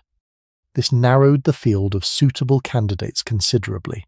The minor German princes, who were the usual marriage partners for British royal daughters, were not, by and large, willing to give up their German lives to live in their wives' country. The eventual choice was Prince Christian of Schleswig-Holstein, an obscure German princeling whose family had been displaced by the Prussian seizure of Schleswig and Holstein in 1864. Christian was, in essentials, a man without a country, a younger son of a defeated minor royal house with no real prospects in Germany. The marriage to Helena gave him a respectable position, an income, and a residence in England, in exchange for which he agreed to spend the rest of his life as a quiet adjunct to his wife's family. The arrangement was practical rather than romantic, and Christian was considerably older than Helena, 15 years older to be exact, but the marriage worked out well enough by the standards of arranged royal marriages of the period. Helena and Christian had 5 children, of whom 4 survived to adulthood, and they remained married for 51 years until Christian's death in 1917. Helena's life in its public dimensions was the life of a senior royal princess in the late Victorian and Edwardian periods. She undertook the kind of charitable work that was expected of women in her position. She founded and supported organizations dedicated to nursing, to women's education, and to the welfare of soldiers' families. She was, like her sister Alice, particularly committed to the cause of nursing reform, and she served as the first president of the Royal British Nurses Association from its founding in 1887 until her death 36 years later. She was active in the foundation of the Princess Christian Nursing Home in Windsor and in the development of nursing curricula in various London hospitals.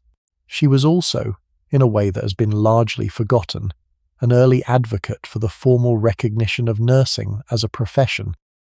The campaign to establish a state register of qualified nurses, which would distinguish properly trained nurses from the various untrained women who had previously worked in the field, was something Helena supported actively.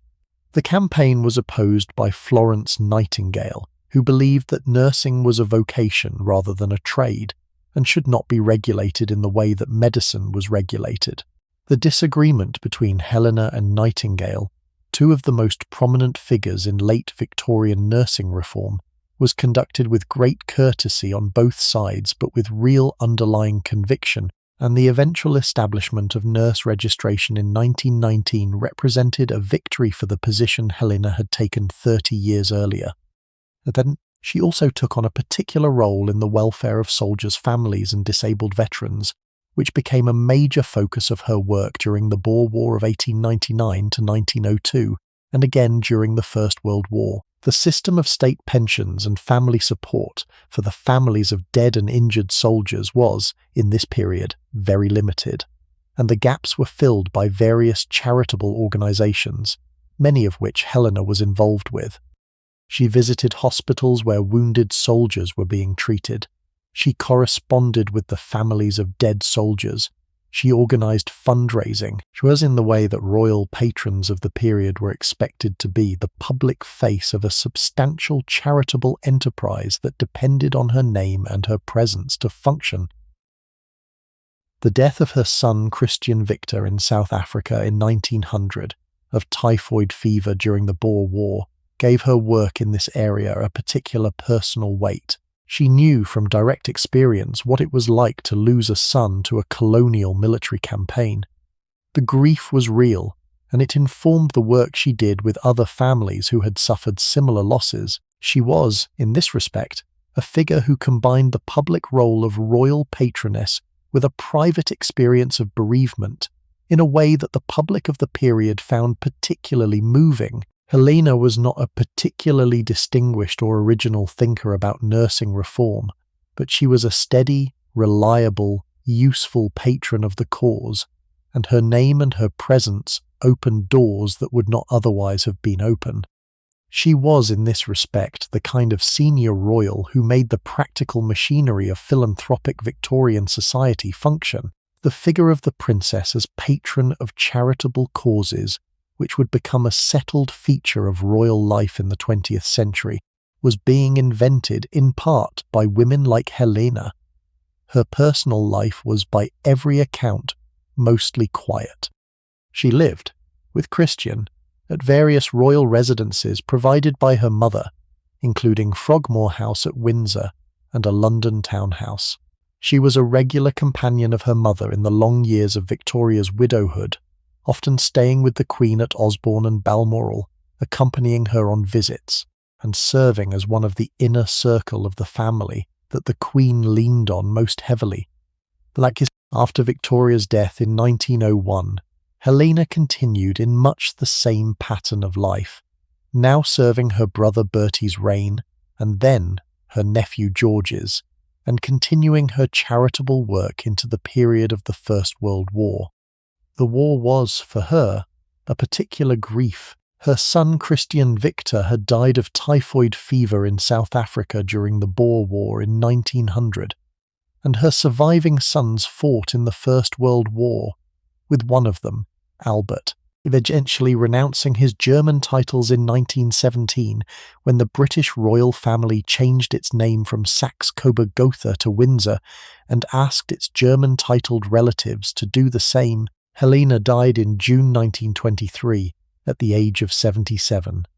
She had outlived all but two of her siblings, and she had lived through the entire arc of British royal history, from the High Victorian period through the First World War and into the early modern era. She is, in her quiet way, the daughter of Queen Victoria, who is now most fully forgotten, partly because she did not produce the kind of dramatic descendants that some of her sisters did, partly because the work she did was undramatic by its nature, but mostly because steady, sensible, useful lives have always been less interesting to history than dramatic, troubled, or brilliant ones. She was none of these last things. She was simply a good and reliable person who did her work and loved her family and tried to be useful, and there is perhaps something to be said for that as a way to spend a life. Now let us turn to the next sister, the one who broke most decisively from the pattern her family expected. Louise. Princess Louise was born on the 18th of March 1848. She was the fourth daughter and the sixth child of Victoria and Albert.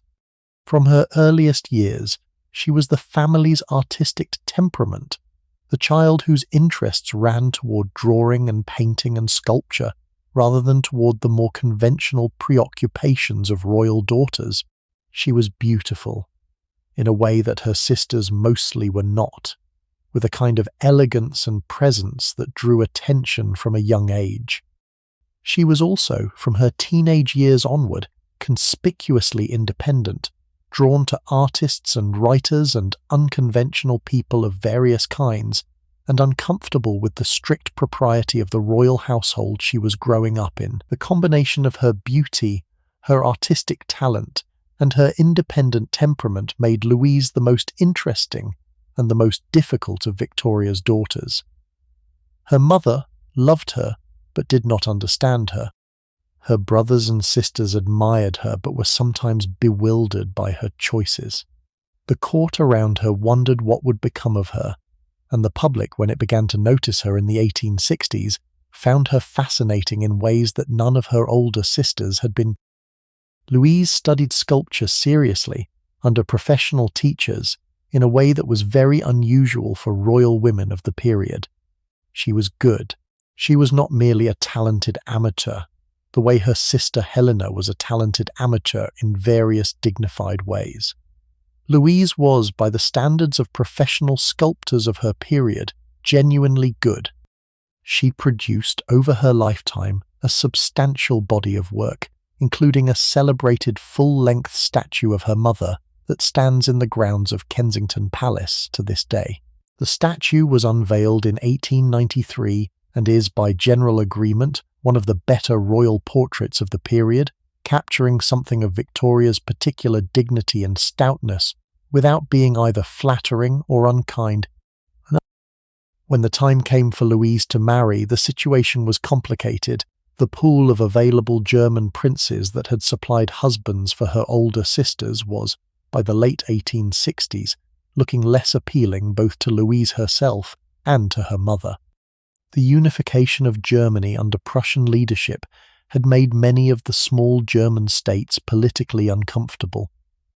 Several of the available princes were of indifferent quality, and Louise herself had no particular interest in moving to a small German court and spending the rest of her life as the wife of a minor European royal. The eventual solution was unprecedented. In March 1871, Louise married John Campbell, the Marquis of Lorne, who would later become the 9th Duke of Argyll. He was not a foreign prince. He was a Scottish nobleman, the heir to one of the great Highland families, and he was, by the standards of British royalty, a commoner. The marriage of a daughter of the British monarch to a non-royal British subject had not happened for centuries. There were considerable doubts in the family about the propriety of such a match. Bismarck in Berlin was scandalized that the British royal family was marrying a commoner. The German cousins were variously disapproving or amused. Victoria, however, supported the match, partly because she liked Lorne personally, and partly because she wanted Louise to be happy in a way that her own arranged marriage to Albert had been happy, and she could see that a foreign arrangement was not going to accomplish that for this particular daughter. The wedding took place at St. George's Chapel, Windsor, in March 1871, and it was a great public event. The newspapers covered it extensively. The match was popular with the British public, who liked the idea of a princess marrying within the British aristocracy. The couple settled in London, took up residence at various properties associated with the Argyll family and the royal estates, and began a life that was different in fundamental ways from the lives of Louise's sisters. The marriage was, in private, less successful than it appeared in public. Louise and Lorne had no children. There has been a great deal of speculation ever since about why this was, with various theories advanced about the personal preferences of one or both of them.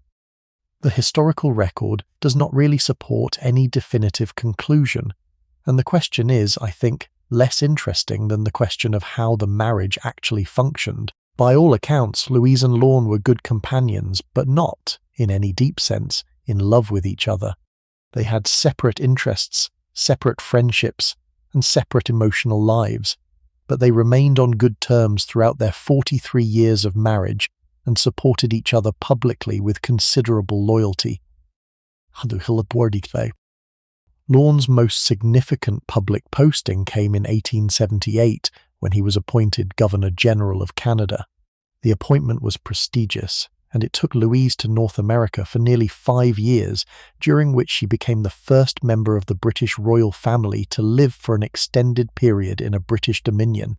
Her time in Canada was, by all accounts, mixed. She was popular with some Canadians, particularly those interested in the arts. She founded an arts council and supported the development of a national gallery. She travelled extensively across the country, including by the new railways that were just being built across the prairie. She also found Ottawa cold and provincial, missed her sisters, and suffered a serious sleigh accident in 1880 that left her with chronic pain that she would never fully recover from. The Canadian period is worth a few more words because it produced, among other things, two place names that survive to the present day. The province of Alberta, which had been organized as a Northwest Territories district during Louise's time in Canada, and which was admitted to Confederation as a province in 1905, was named after Louise's middle name. Lake Louise, the famous turquoise lake in the Rocky Mountains that has become one of the iconic images of Canadian tourism, was named directly after her. There is a kind of small permanence in this. The princess who never quite found her place in the British royal landscape ended up giving her name to two of the most distinctive features of the Canadian landscape, where her name still appears on maps and on the signs of provincial buildings more than a century after her time. There ended. She and Lorne also took a particular interest, during their Canadian years, in the development of the new institutions that the young Dominion was building. The Royal Canadian Academy of Arts, which Louise was instrumental in founding in 1880, was modelled on the Royal Academy in London and was intended to provide a focus for the development of Canadian visual art. The institution survives to the present day as the senior body for the visual arts in the country. The National Gallery of Canada, which Louise also supported in its early years, traces its founding to the same period and the same set of initiatives. Louise's contribution to the cultural infrastructure of Canada was by any reasonable measure real and lasting, even if it has been somewhat overshadowed in popular memory by the more dramatic incidents of her Canadian years. The sleigh accident in 1880 happened during a vice-regal visit to a public ice carnival in Ottawa. The team of horses pulling Louise's sleigh became unsettled by the noise of the crowd, bolted, and overturned the vehicle. Louise was thrown from the sleigh and dragged for some distance along the ice.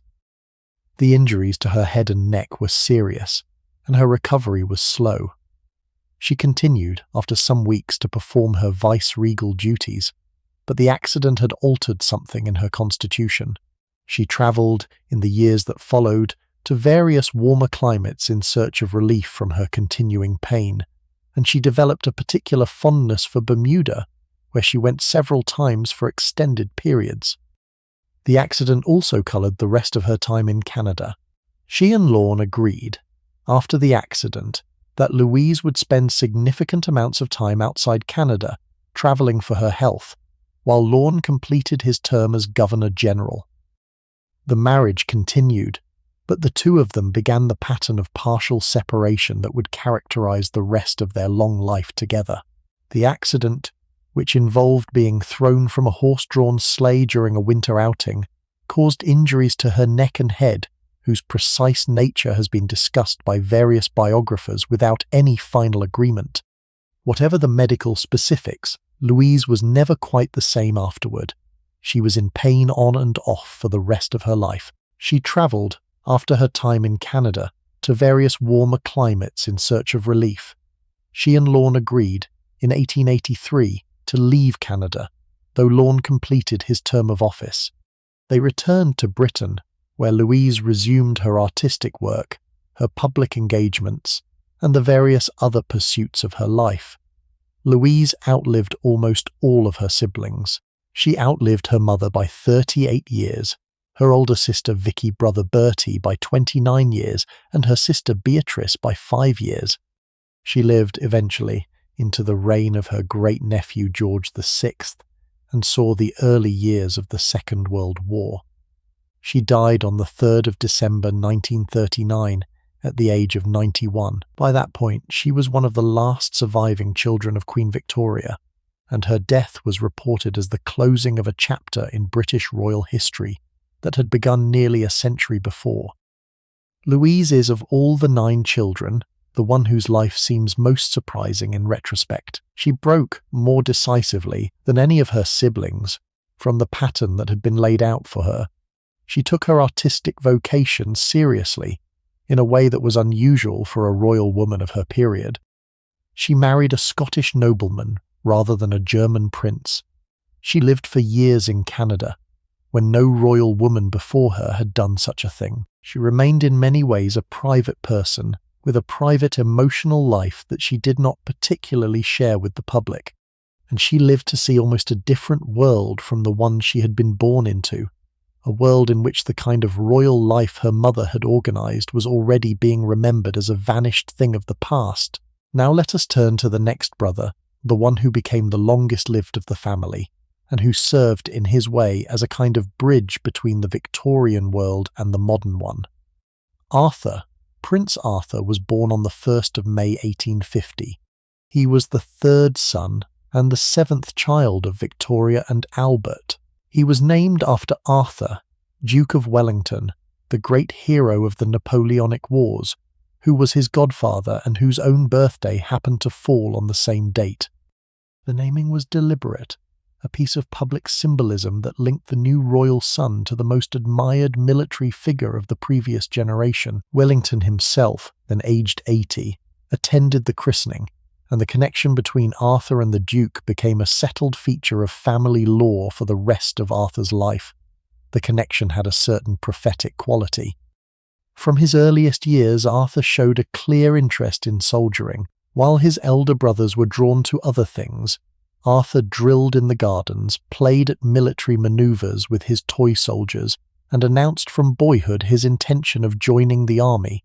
Albert, who had not been able to make a soldier of Bertie or a sailor of any of the older boys until Alfred came along, was relieved to find that one of his sons had a clear professional vocation and supported Arthur's military ambitions enthusiastically. Arthur went through the standard education of a royal son, but with a particular emphasis on the military disciplines, and was commissioned into the British Army at the age of 16.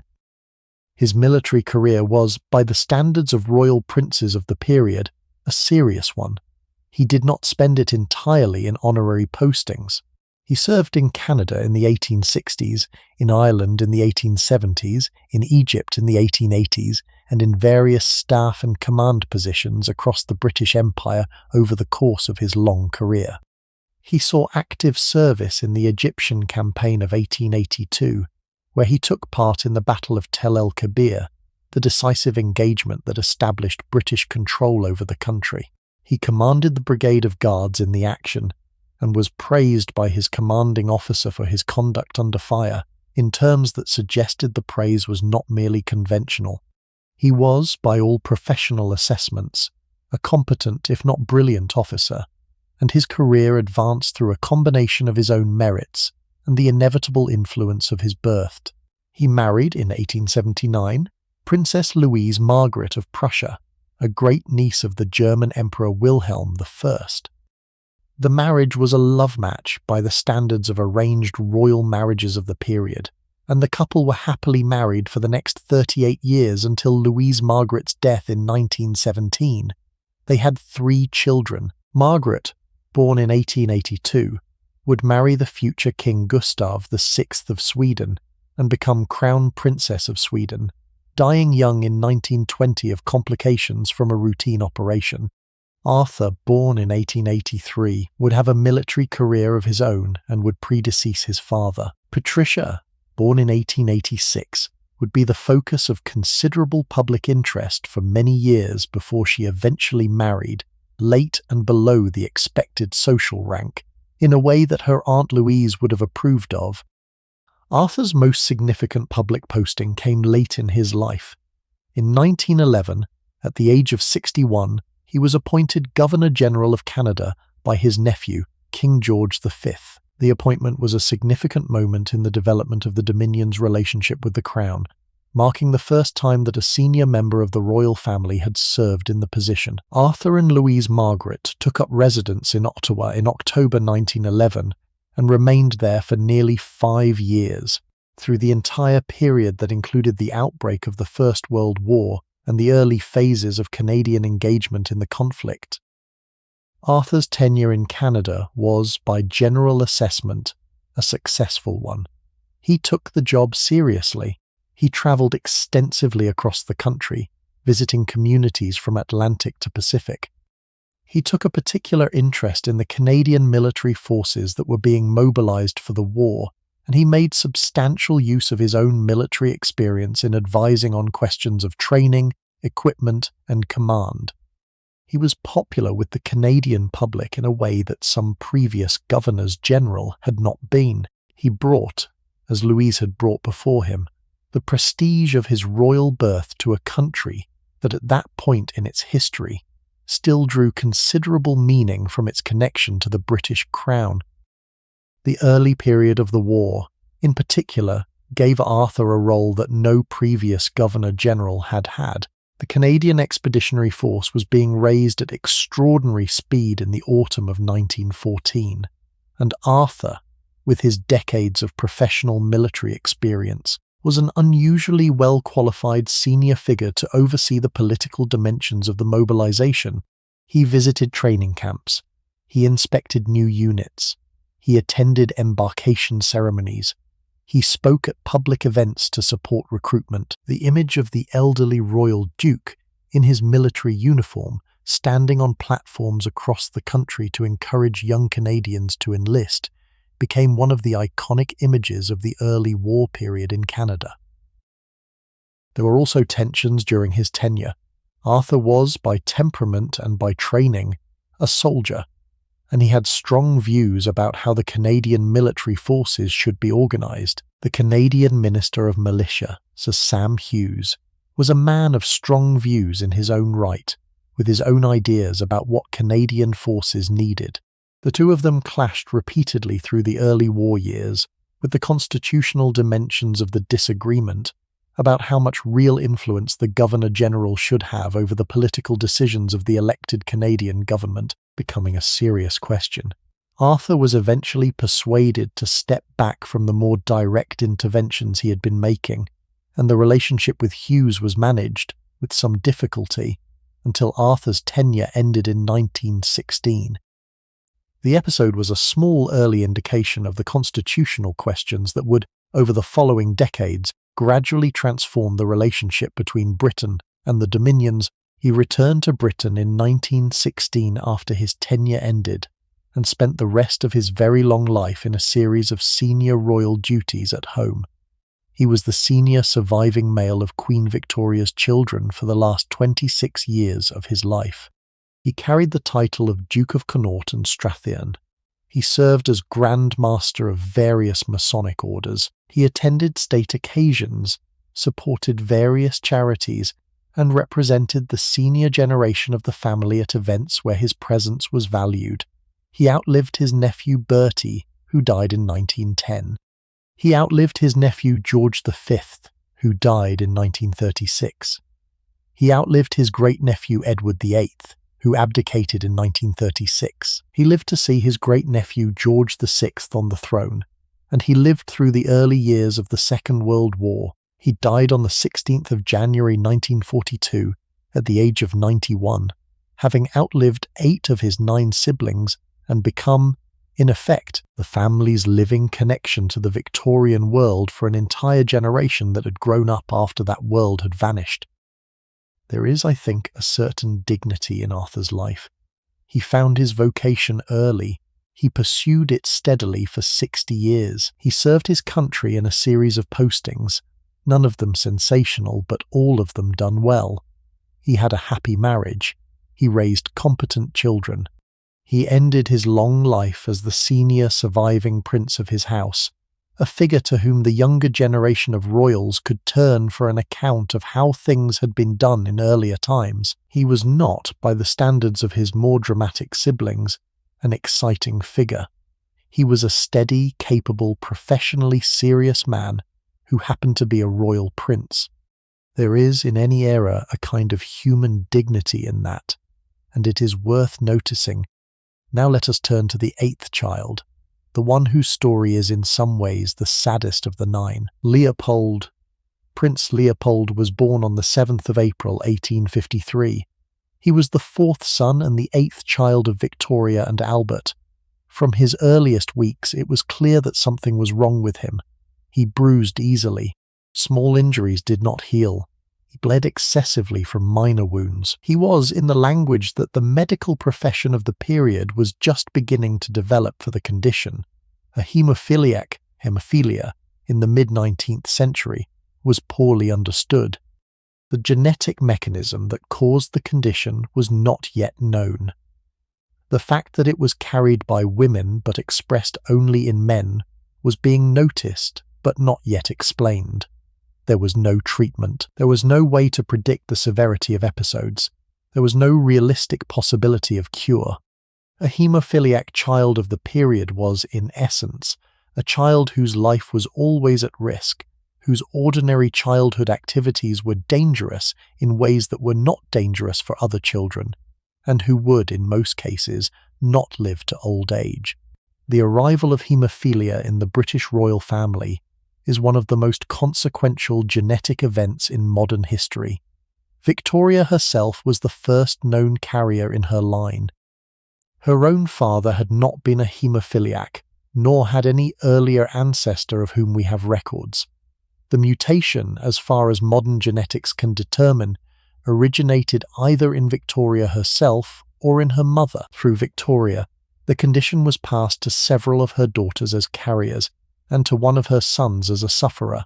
Through those daughters, in turn, it spread into the royal families of Germany, Russia, and Spain, with consequences that would shape the political history of 3 of those 4 countries. Leopold was the only one of Victoria's sons to express the condition. He spent his childhood in a state of permanent precaution. He was not allowed to play roughly. He was not allowed to ride a horse, or only with great supervision. He was not allowed to participate in many of the ordinary activities of childhood that his brothers had taken for granted. The household around him was constantly anxious about his safety, and the anxiety, over the years, had its own deforming effect on his development. He was a careful, cautious, somewhat solemn child, partly because his nature inclined that way, and partly because the world around him had taught him that his survival depended on being careful and cautious in everything he did. He was, however, intellectually gifted. He had inherited the bookish temperament that his sister Vicky had also inherited from their father, and he was perhaps the most genuinely intellectual of all the male children. He read widely. He developed sophisticated interests in literature, in history, in art, and in the various sciences that the Victorian period was producing in such abundance. When he was eventually allowed to attend university, he went up to Christ Church, Oxford, in 1872, and he flourished there in a way that none of his brothers had flourished in their own educational settings. He took a serious interest in his studies, made friends with academics, contributed to literary and intellectual life, and seems to have been for the 4 years of his Oxford career as nearly happy as he was capable of being. Oxford suited Leopold in a way that few other settings did. The university in the 1870s was just emerging from the long period of clerical dominance that had shaped its earlier history and was beginning to develop the modern character of a serious research and teaching institution. The dons of the period included some of the most distinguished scholars in Britain, in disciplines ranging from classics and history to the new sciences.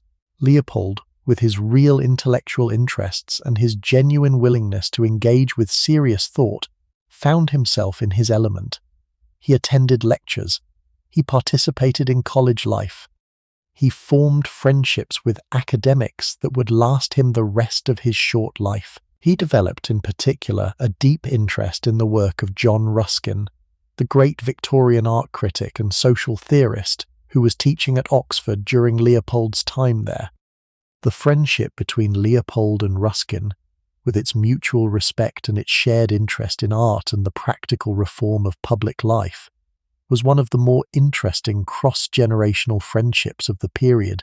Leopold also took up, during his Oxford years, the practice of public speaking on cultural and intellectual subjects.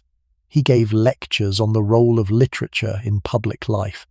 He spoke at the openings of museums and libraries. He developed a particular interest in the public funding of the arts, in adult education, in the various reformist causes of the period that were attempting to extend the benefits of high culture beyond the narrow elite who had traditionally controlled it. He was, in this respect, a kind of constructive late Victorian liberal of a type that the period produced in some numbers, but that few royal princes inhabited with as much sincerity as Leopold did. He was given, in 1881, the title of Duke of Albany, in recognition of his having reached an age where his mother was prepared to grant him the formal dignities that her other adult sons had received earlier. The title came with a substantial annual income and various small ceremonial responsibilities. Leopold used the income to support his various intellectual and philanthropic interests and continued to develop the public role he had begun to construct during his Oxford years. He was, in his early 30s, beginning to become a public figure of his own kind, a thoughtful, reformist, intellectually serious member of the royal family who occupied a position different from any of his siblings. The death that came in March 1884, before he had really hit his full stride, took from the British public a figure who might have grown, with more years, into something of considerable substance. After Oxford, Leopold was at a loss for what to do with himself. The active careers his brothers had pursued, in the army or the navy, were not open to him because of his condition. He could not, given his health, take on the kind of public ceremonial life that Bertie was leading. He was, in essence, a very intelligent young man with a serious illness and no clear vocation. He worked for a few years as an unofficial private secretary to his mother, helping her with her correspondence and serving as a kind of intellectual companion for her in her late middle age. The role suited him well enough, but it was not really a life. In 1882, he married Princess Helena of Waldeck and Pyrmont, a small German princess from one of the minor Central European houses. The marriage was, in essentials, a practical one. Leopold needed someone willing to share his constrained life. Helena was, by all accounts, a kind, sensible woman who took the situation seriously and was prepared to make the marriage work. They had 2 children. The first was a daughter, Alice, born in 1883, who would inherit the carrier status of the haemophilia gene from her father and pass it on, eventually, to her own son. The second was a son, Charles Edward, born in July 1884, but he was born after his father's death. The story of Charles Edward, who became posthumously the second Duke of Albany, is one of the strangest of all the Victorian descendants. As a small child, he was raised in England as a younger member of the British royal family, with no particular destiny beyond the conventional path of a minor royal duke. Then, in 1899, when he was 14, he was selected by his uncle Alfred and his grandmother Victoria to inherit the German Duchy of Saxe-Coburg-Gotha after Alfred's son and grandson had both died young, and the available male heirs in the line had been exhausted. Charles Edward was sent to Germany, given an intensive German education, and prepared for the role of a small German sovereign. He acceded to the duchy in 1900 at the age of 16. The First World War caught him on the German side, in his role as Duke of Saxe-Coburg-Gotha, fighting against the country of his birth. After the war, he was deposed along with the other German rulers, and his British titles, including the Dukedom of Albany, was stripped from him in 1919 under the Titles Deprivation Act for having borne arms against Britain.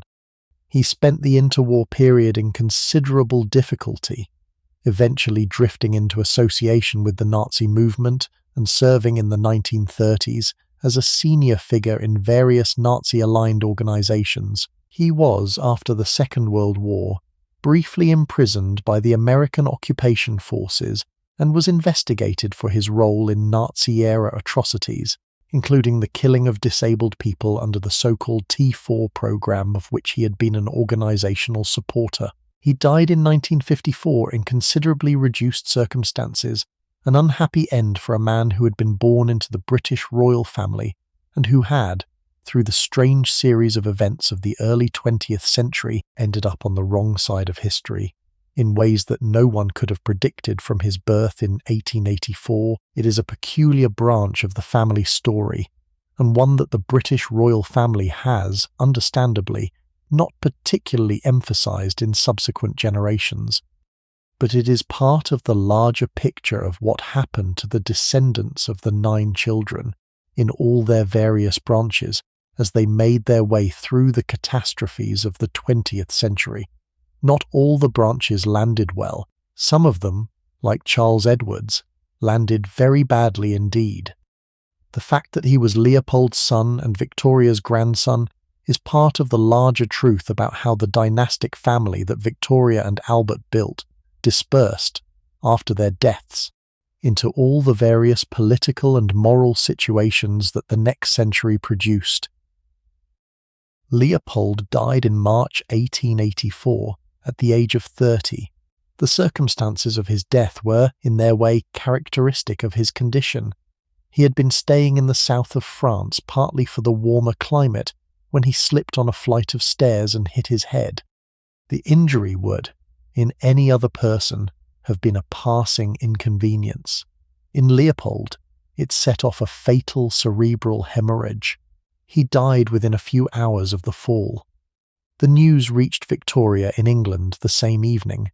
She wrote in her diary of her grief at losing her dear good son so suddenly, and of her concern for Helena, who was at the time pregnant with their second child. Leopold's life is in some ways the most poignant of the 9. He was, by intellect and by temperament, perhaps the most thoughtful of all the children. He had real gifts. He had a real interest in the world of ideas. In a different physical body, he might have led a public life of considerable substance. The condition that limited him was not his fault, was not his choice, and could not be cured by any of the medical knowledge available in his time. He lived for 30 years in the shadow of a disease that constrained every aspect of his existence, and that eventually killed him in a way that no one could have predicted from the modest accident that triggered it. There is, I think, a particular sadness in lives that are cut short by conditions that can now be managed. Leopold, born today, would live a normal lifespan with appropriate medical treatment. He would not be at significant risk from a fall downstairs. The disease that defined his life is now, for most patients, a chronic condition that can be lived with rather than a death sentence. He died, in essence, of the imperfect medical knowledge of the period he was born into. The improvements that have come since are too late for him, but they are part of the ongoing human story of which his life was a chapter, and it is worth noticing that he is, in his way, one of the patients whose suffering helped to motivate the eventual development of the treatments that now save other people in his position. Now let us turn to the youngest of the 9, the baby of the family. Beatrice. Princess Beatrice was born on the 14th of April 1857. She was the 5th daughter, and the 9th and last child of Victoria and Albert. By the time of her birth, her mother was 37 years old, and had been pregnant 9 times in 17 years. Albert was 37 as well. Vicky, the eldest, was 16 and on the verge of her engagement to Frederick of Prussia. Bertie was 15. Alice was 13.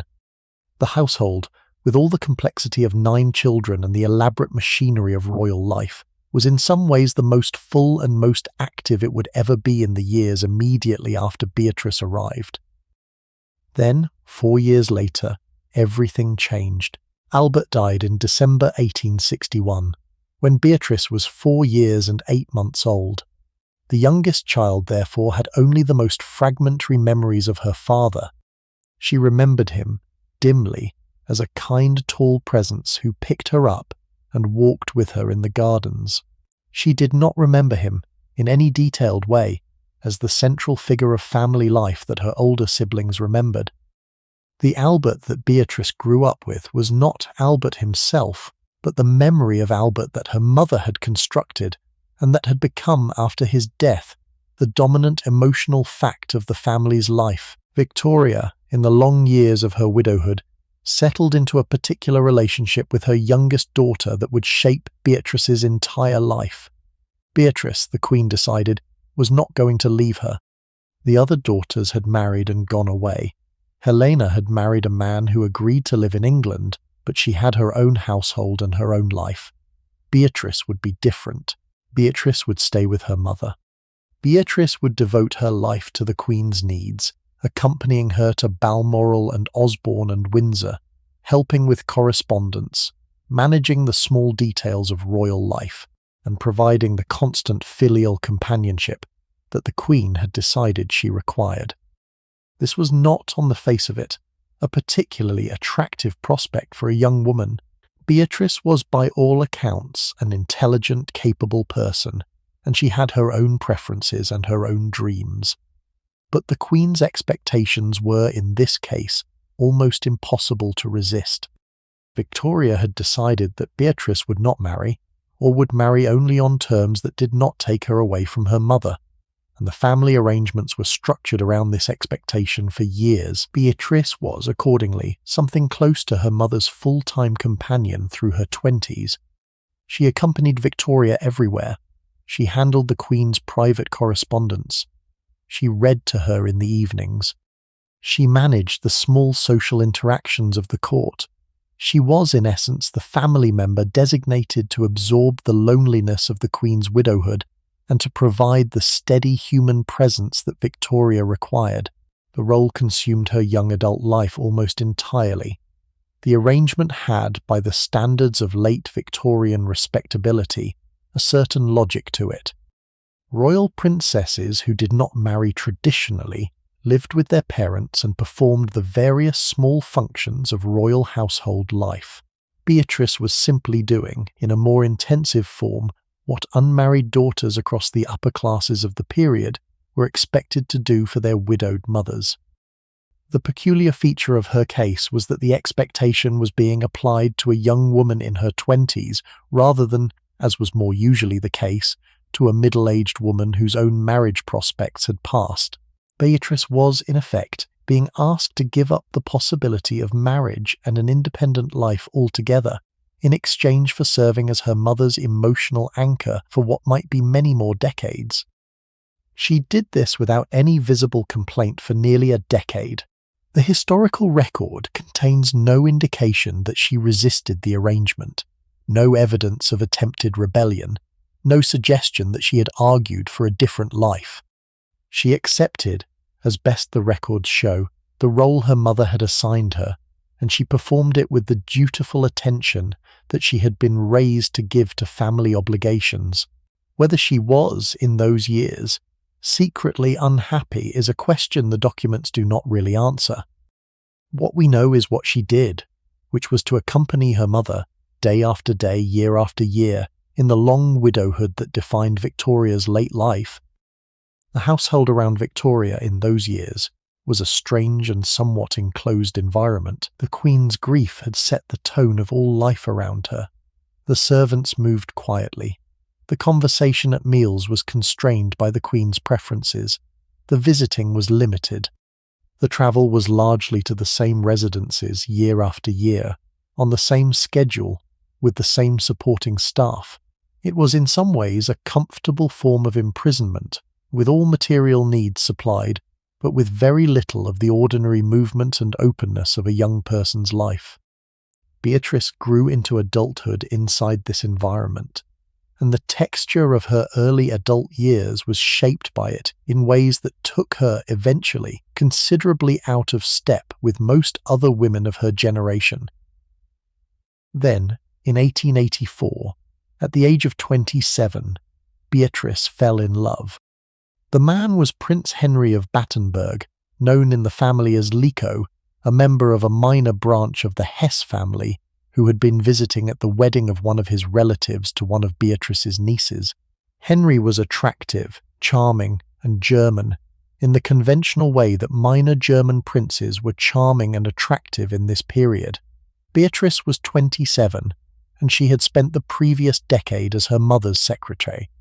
She fell, by all accounts, with considerable suddenness and considerable depth. Victoria's response was, at first, devastating. She refused for 7 months, even to speak to Beatrice about the marriage. She communicated with her daughter only by written notes pushed across the breakfast table at Osborne. She made clear that any marriage was a betrayal of Beatrice's duty to her, and that the marriage to Henry in particular was unacceptable. The 7 months of silence were, by every account that has come down to us, an extraordinarily painful period for Beatrice, who had to navigate her mother's anger, her own love for Henry, and the practical impossibility of any resolution that would satisfy both demands.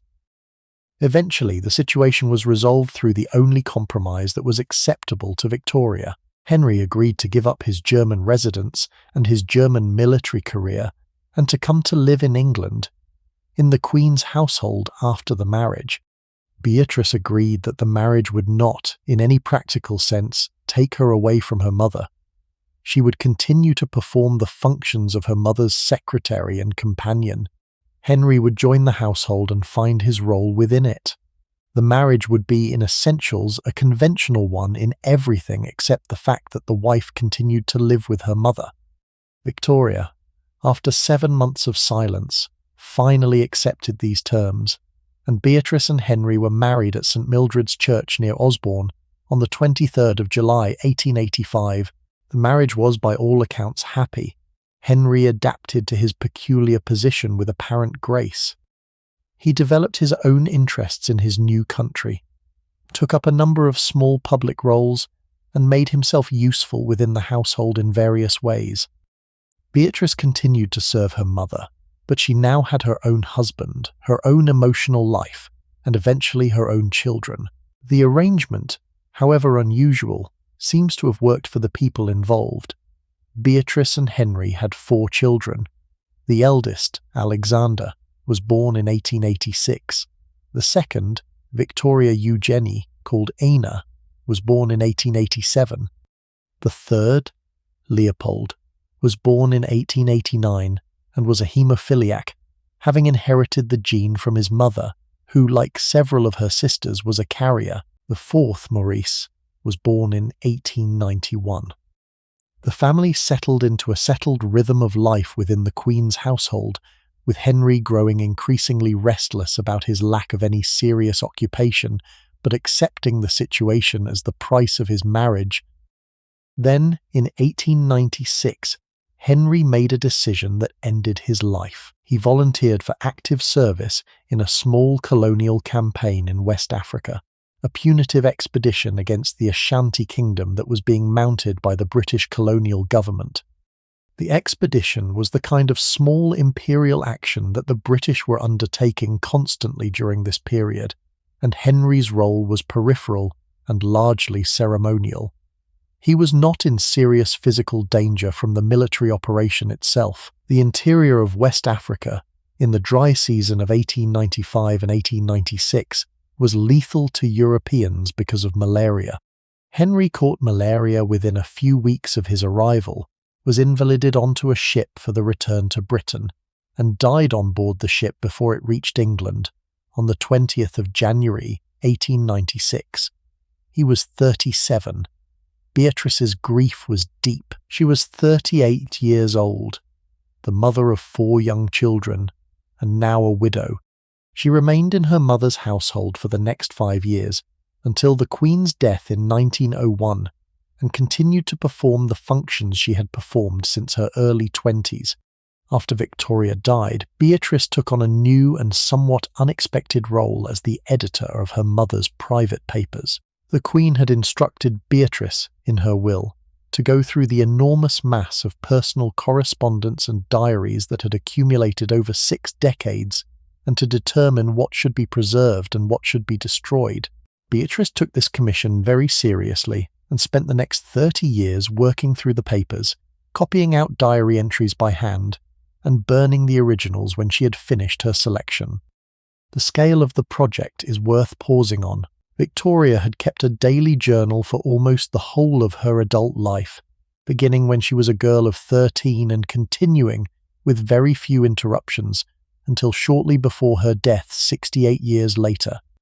The total mass of original journal material amounted to something on the order of 120 volumes of bound manuscript, plus various loose papers and supplementary documents.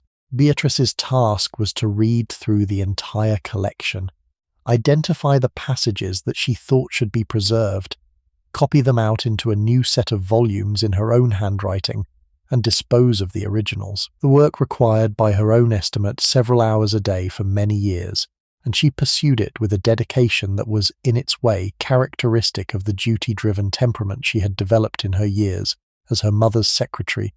And what Beatrice destroyed and what she preserved is, of course, the great question for historians. Her selection criteria seem to have been shaped primarily by considerations of family discretion, material that might embarrass living relatives, material that revealed Victoria's strong opinions about people who were still alive, material that touched on the more intimate dimensions of the Queen's relationships with her children and with her servants. All of this seems to have been particularly likely to be cut. The portions that Beatrice preserved are, in many ways, more dignified and more politically correct than the originals are likely to have been. The picture of Victoria that emerges from Beatrice's edited journals is a Victoria filtered through her youngest daughter's sense of what should be allowed into the historical record.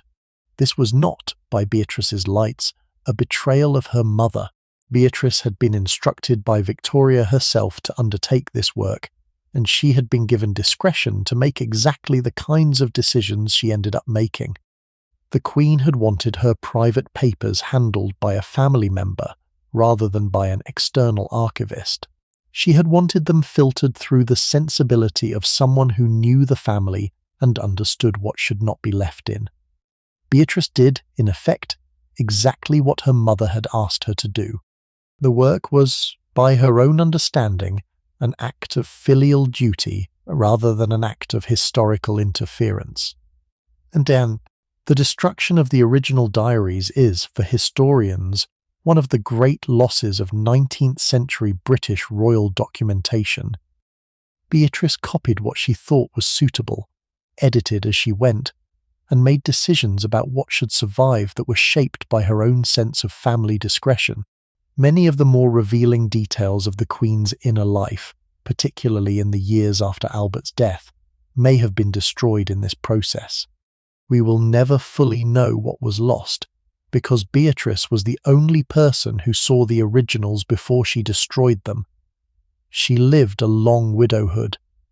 Her children scattered in the way of the cousinhood. Her daughter Ina married King Alfonso XIII of Spain in 1906 and became Queen of Spain, eventually carrying the haemophilia gene into the Spanish royal family.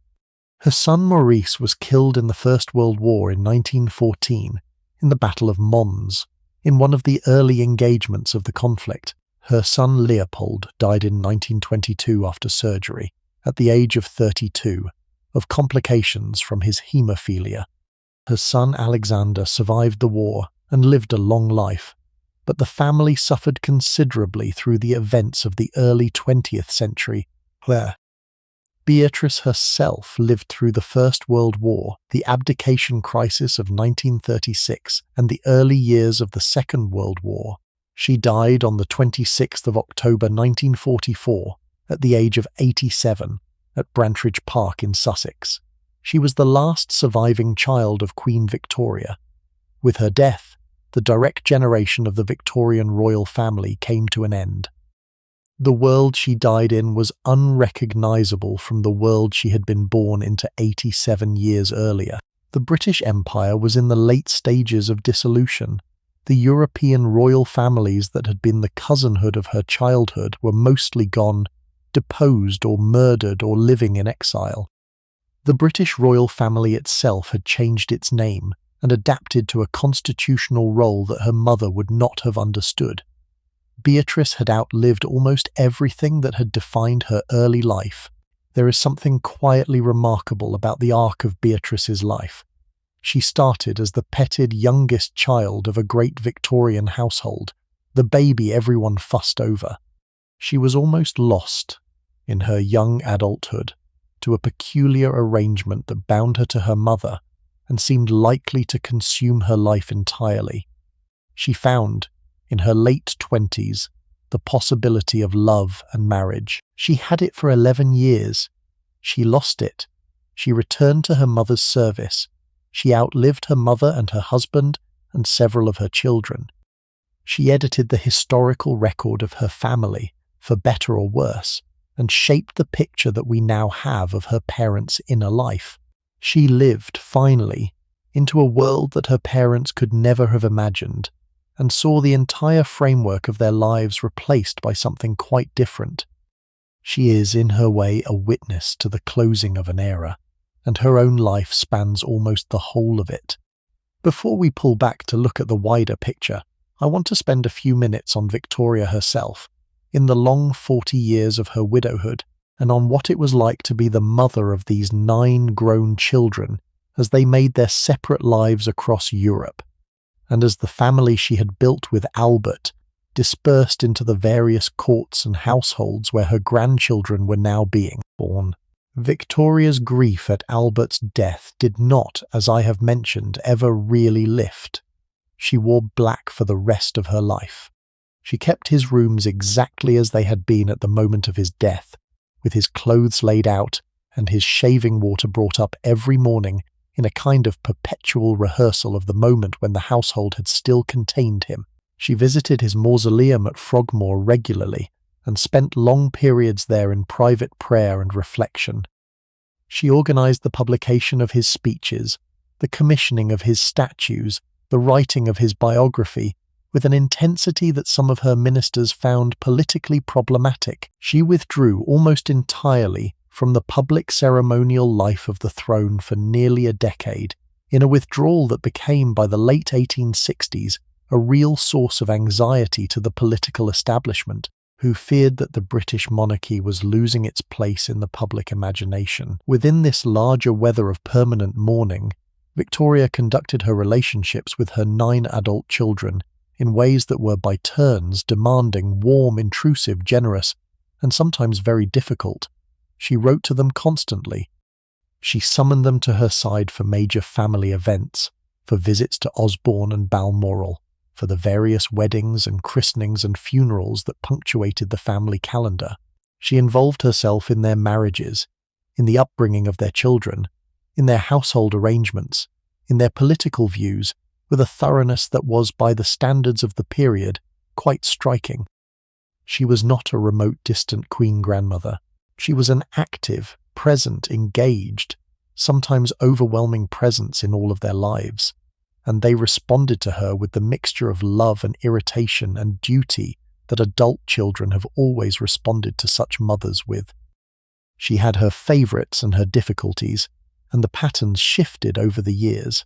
In the early years of her widowhood, Alice had been her closest support, and the bond between them had been particularly deep. After Alice's marriage, Vicky took over the role of principal correspondent, with the long stream of letters between London and Berlin becoming, in some ways, the central emotional channel of Victoria's middle decades. Helena, who lived nearby, was the steady daily companion. Beatrice, the youngest, became the live-in secretary and household manager. Bertie remained the difficult son, the one Victoria could not quite forgive, but could not quite let go of either.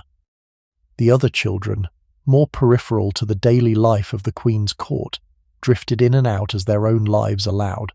The grandchildren, when they began arriving, were a particular pleasure. Victoria, who had not enjoyed her own children as babies, found that she enjoyed her grandchildren considerably more, and she developed warm relationships with several of them across the various branches of the family. The royal nurseries of Berlin and Darmstadt and Athens and St. Petersburg sent their occupants in due course to England for visits to Grandmama at Osborne or Balmoral. Victoria, by all accounts, was an attentive and affectionate grandmother to the various grandchildren who came within her reach, even when her relationships with their parents were complicated. There is in this a familiar pattern that many families will recognize. The Queen, who had been an impatient and somewhat distant mother, became in her widowhood a fond and engaged grandmother, and the grandchildren benefited from a version of her that her own children had not always experienced. She also developed in her widowhood a particular set of friendships with members of her household staff that her children variously approved or disapproved of. The most famous of these was John Brown, the Highland servant from Balmoral who became, in the late 1860s and 1870s, a kind of personal attendant and confidant of the Queen, with a degree of access and familiarity that was unusual by any measure of the period. The relationship between Victoria and Brown was, as far as the surviving record can establish, an emotional friendship rather than anything more, but it was a friendship of considerable depth, and Brown's death in 1883 was a real grief to her. Several of her children, particularly Bertie, found Brown's place in the household embarrassing and inappropriate, and the tensions over Brown were one of the various points of friction between Victoria and her grown sons during these years. Later in her life, Victoria developed a similar friendship with an Indian servant named Abdul Karim, the so-called Munshi, who had come to her household in the 1880s and who eventually held a position of considerable influence in her affairs. The Munshi was deeply unpopular with the rest of the household, who regarded his promotion as inappropriate and his influence as questionable, but Victoria stood by him until her death and arranged for him to be present at her funeral.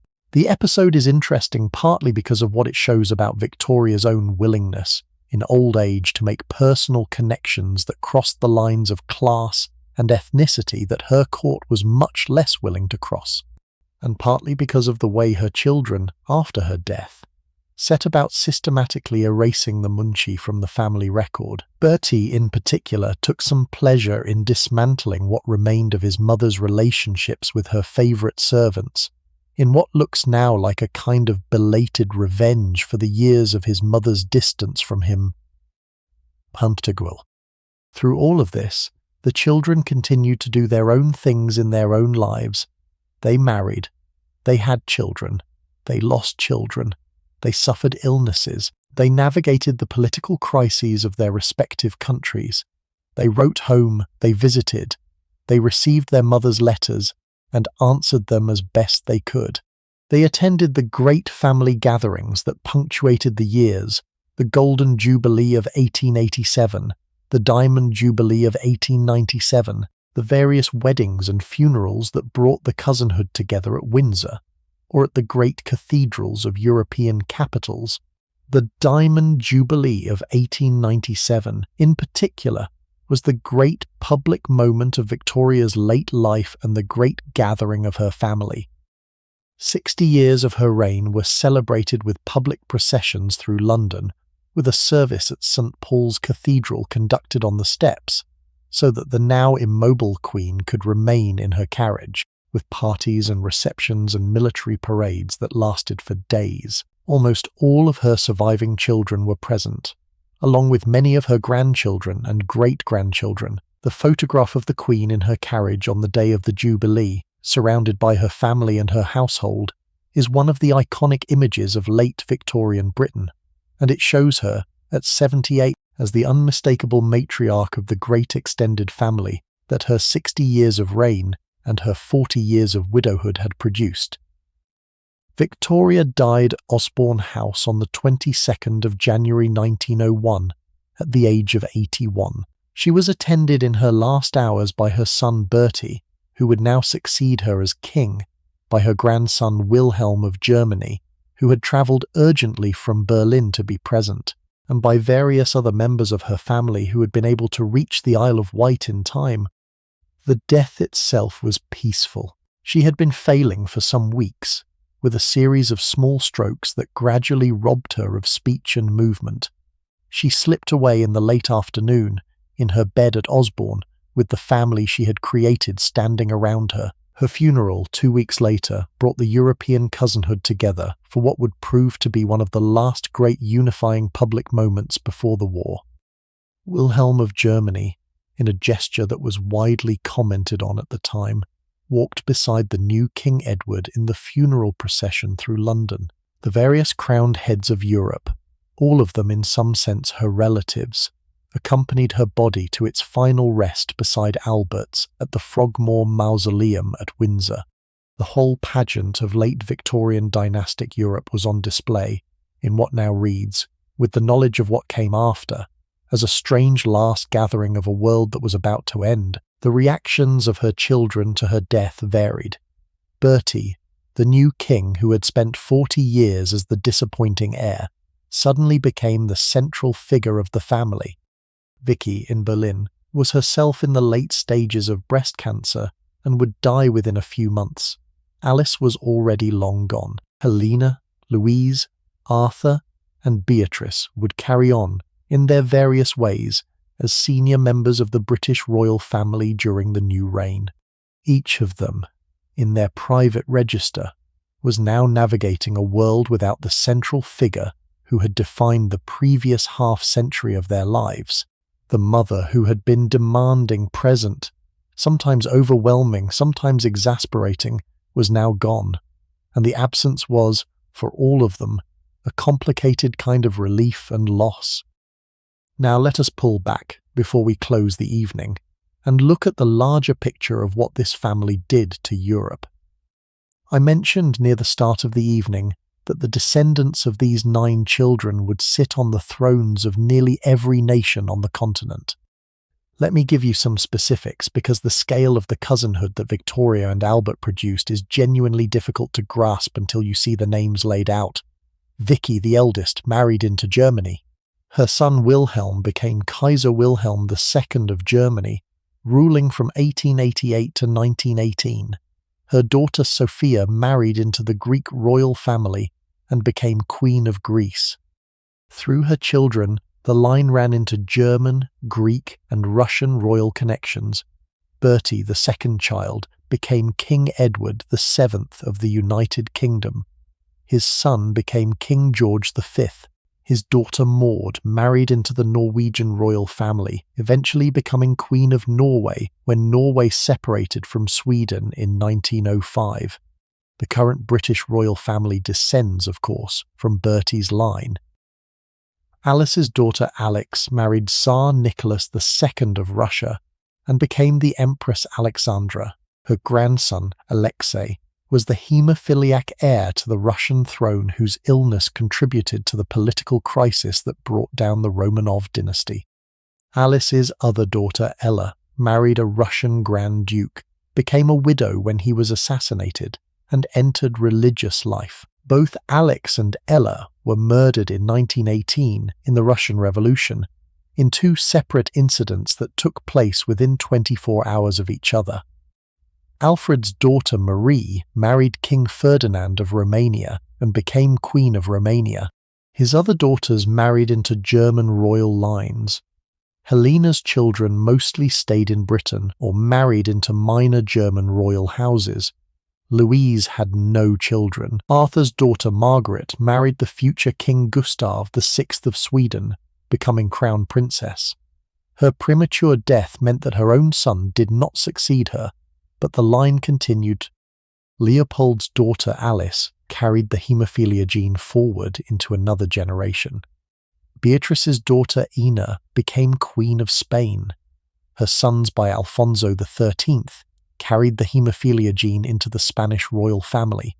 Galtum T a third partus tenity. Take all of these connections together, and you have a single extended family network that by 1914 included the British, German, Russian, Spanish, Greek, Norwegian, Romanian, and Swedish royal houses, with various other minor connections that I have not bothered to enumerate. The reigning monarchs of Britain, Germany, and Russia in 1914 were all first cousins, all descended from Victoria and Albert through the marriages of their respective daughters. Wilhelm of Germany, George of Britain, and Nicholas of Russia were, by blood, 3 cousins of nearly the same age who had played together as children at Osborne and at the various royal residences where the cousinhood gathered for weddings and funerals and family events.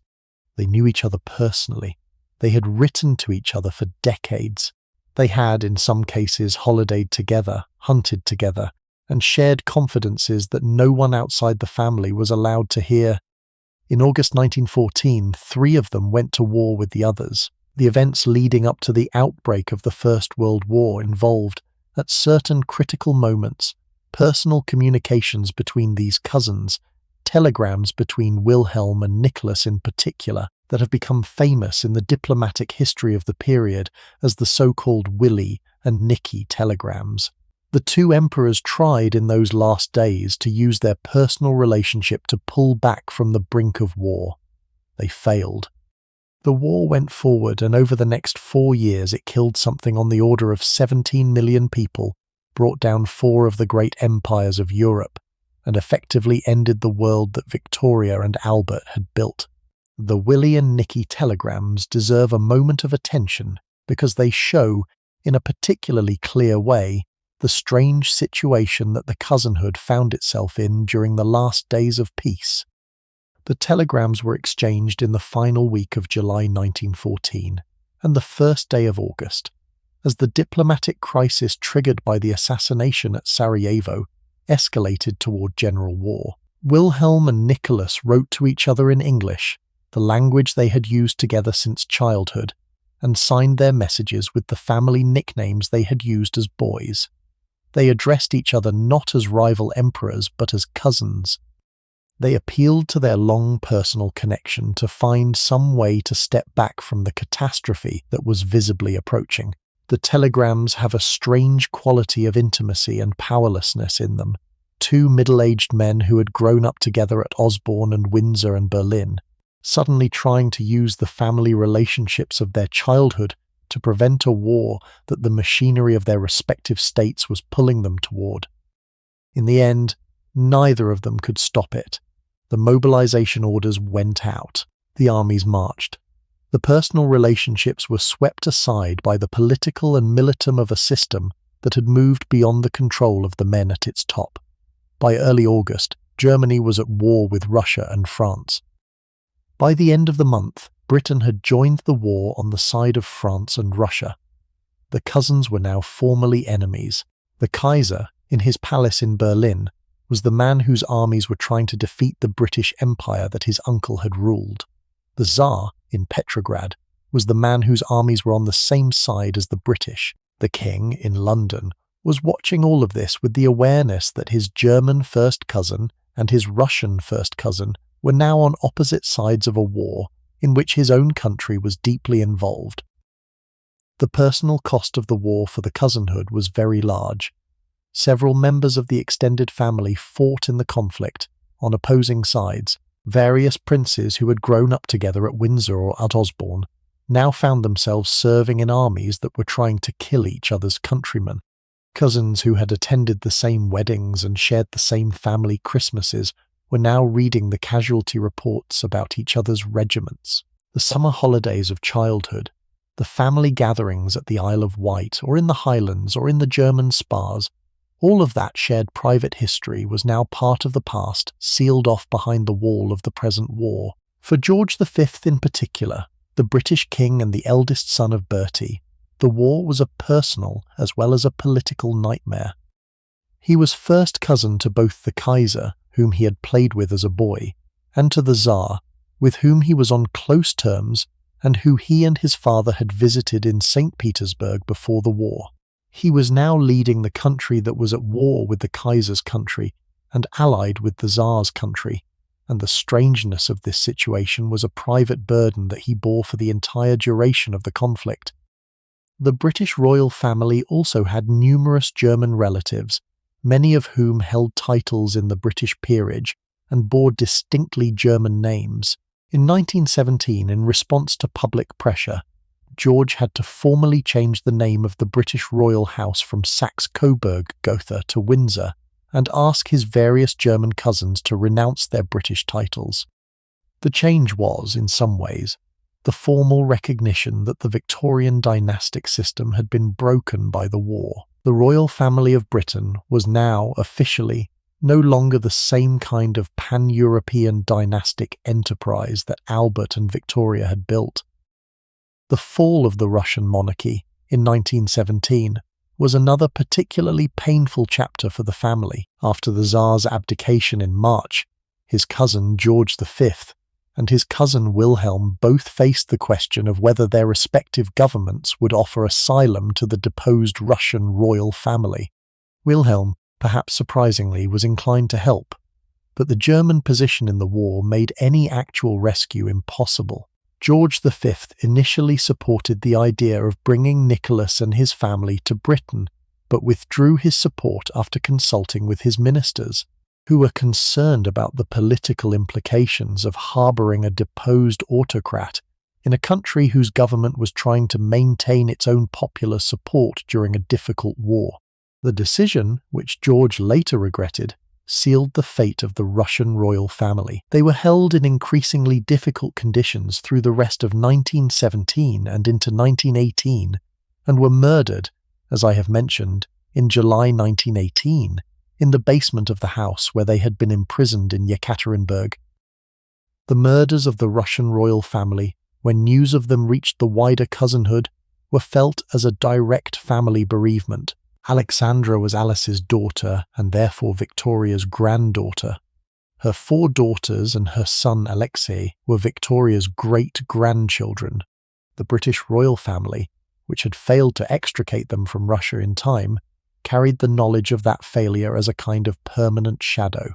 Alice's other daughter Ella, the nun who had founded the religious order in Moscow, was murdered the day after her sister, in a different incident at a different location, by being thrown alive down a mine shaft along with several other members of the imperial family. The 2 sisters, born in Hesse in the 1860s as daughters of a small German prince and an English princess, had ended up dead within 24 hours of each other in 2 separate basements in revolutionary Russia. The arc of their lives, from their childhood with their parents in Darmstadt to their final hours 50 years later, is one of the most affecting parts of the larger story of Alice's family.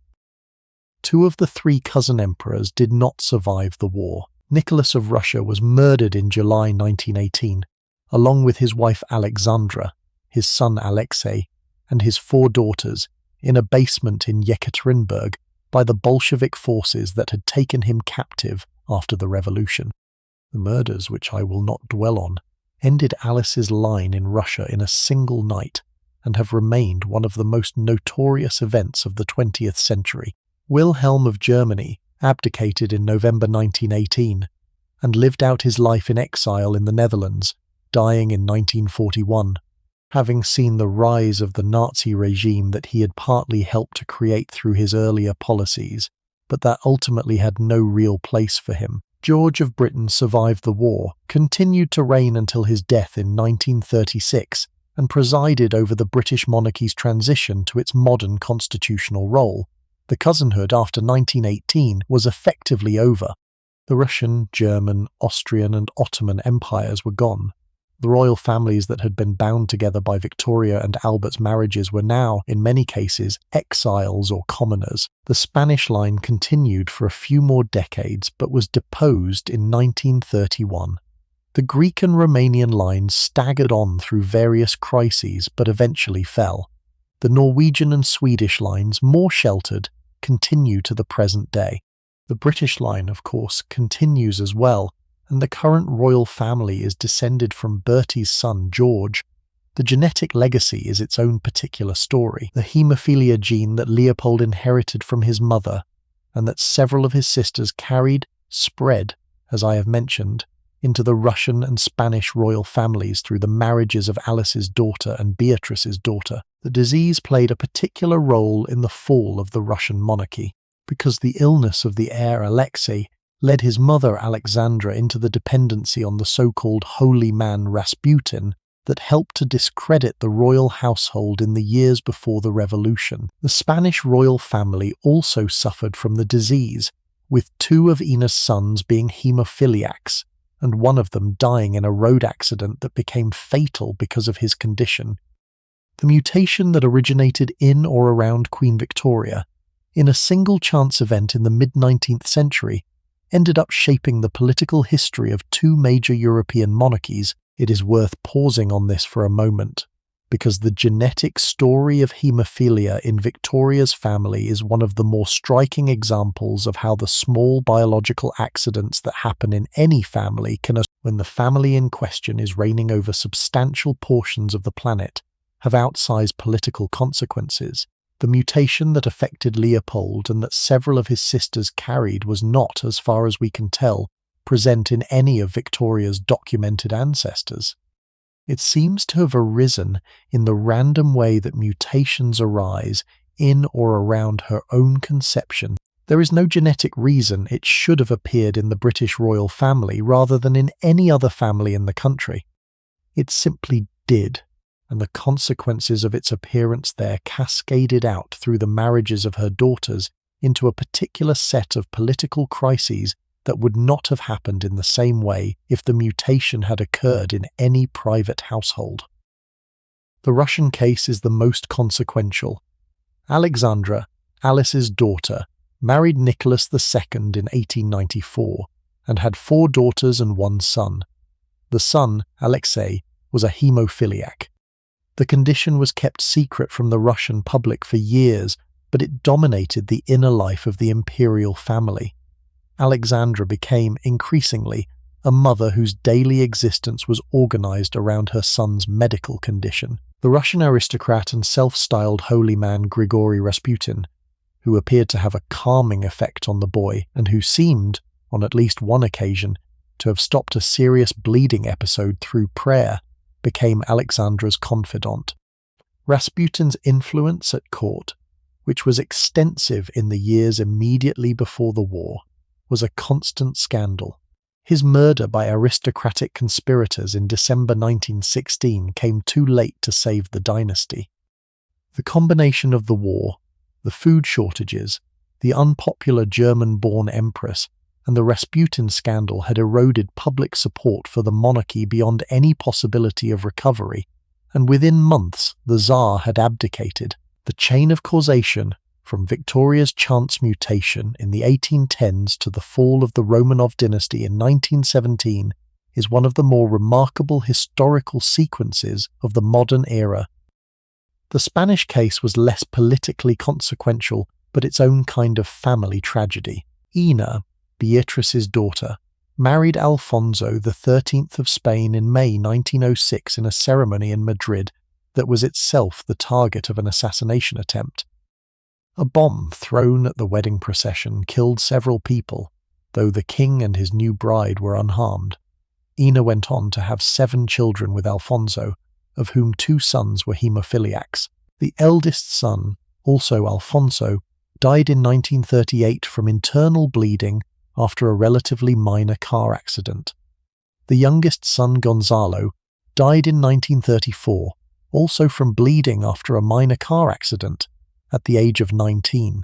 The marriage between Ina and Alfonso, which had begun with such public hope, deteriorated badly under the strain of the family's medical situation. Alfonso blamed Ina for the haemophilia. He took mistresses. He treated her, in the later years of the marriage, with considerable coldness. The Spanish monarchy itself was deposed in 1931, and the family went into exile, where Ina would live out the rest of her long life in various European capitals before her death in 1969. The Norwegian case, by contrast, was straightforward and relatively happy. Maud, Bertie's daughter, married her cousin Prince Carl of Denmark in 1896, and the couple lived a relatively quiet life in Copenhagen until 1905, when Norway separated from Sweden and offered the Norwegian throne to Carl. He accepted, took the regnal name Haakon VII, and Maud became Queen of Norway. The Norwegian monarchy, established in this rather impromptu fashion, has continued in the male line of Maud and Haakon to the present day, with their great-grandson Harald V as the current king. The line has not been touched by the haemophilia gene, since Maud's children did not inherit it. Norway, alone among the various countries connected to the Victorian cousinhood, has had a relatively undramatic royal history through the 20th century. The Romanian case had its own complications. Marie, Alfred's daughter, married Ferdinand of Romania in 1893 and became Queen of Romania in 1914, when her uncle Carol I died and Ferdinand succeeded to the throne. Marie was, by all accounts, a person of considerable personal force, and she played a significant role in Romanian public life through the First World War and into the interwar period. Her daughter, also Marie, married King Alexander I of Yugoslavia and became Queen of Yugoslavia, only to be widowed in 1934 when Alexander was assassinated in Marseille. Romania itself fell to communist control after the Second World War, and the Romanian royal family went into exile, where they remained until the fall of communism in 1989 and the partial restoration of King Michael's status as a senior figure in Romanian public life until his death in 2017. The Greek line, descended from Vicky's daughter Sophia, had perhaps the most turbulent history of any of the various branches. The Greek monarchy was established in 1832, deposed in 1862, restored in 1863, deposed again in 1924, restored in 1935, deposed again in 1941, restored in 1946, and finally deposed for good in 1973. The various Greek kings of the Victorian descent were caught up in the long political instability of modern Greek history, with several of them being forced into exile, and several others being restored only to face renewed crises. The current head of the Greek royal house, in exile in London, is a great-great-grandson of Victoria through Vicky's line, and his cousins by other lines include some of the most prominent figures in modern European royalty. Take all of these stories together, and what you have is a kind of negative image of the cousinhood that Victoria and Albert had built. The careful dynastic marriages they had arranged, with their hopes for stable, peaceful, modernizing monarchies across Europe, ended up producing instead a series of mostly fallen thrones, exiled dynasties, and tragic personal histories. The cousinhood, which had seemed in 1900 to be the great achievement of Victorian dynastic politics, turned out by 1950 to have been almost entirely destroyed. Only the British line, with its particular willingness to adapt to constitutional and ceremonial roles, and the Norwegian and Swedish lines, in their relatively sheltered Scandinavian positions, survived the great wave of revolutions and republics that swept through 20th century Europe. When you add all of this together, what you have is a family that, in its small private dimensions, was very much like other families. 9 children of varying temperaments and abilities, some happy and some unhappy, some healthy and some ill, some lucky in love and some not. 2 parents with their own complicated marriage and their own complicated relationship with their offspring.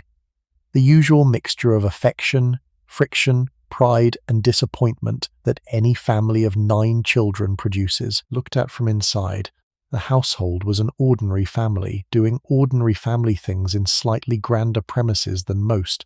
Looked at from outside, however, the family was something else entirely. It was the genetic and dynastic switchboard of half of Europe. The decisions about who would marry whom, made by Victoria and Albert in private over breakfast at Osborne, ended up determining the lines of succession of nations whose populations had no idea their political futures were being shaped in this way. The conversations between siblings, the small visits and exchanges of letters and family gatherings, were also, in their indirect way, the personal infrastructure of a continent's politics. The First World War, when it came, was not caused by these family relationships, but it was shaped by them, and the way it was experienced by the senior figures involved was inseparable from their long history of family connection. I think there is a particular lesson to draw from all of this, and it is something I want to leave you with as we wind down toward the end of the evening. The lesson is about the strange porousness of public and private life, in royal families and perhaps in all families, but particularly when the families in question are wired into the political life of nations.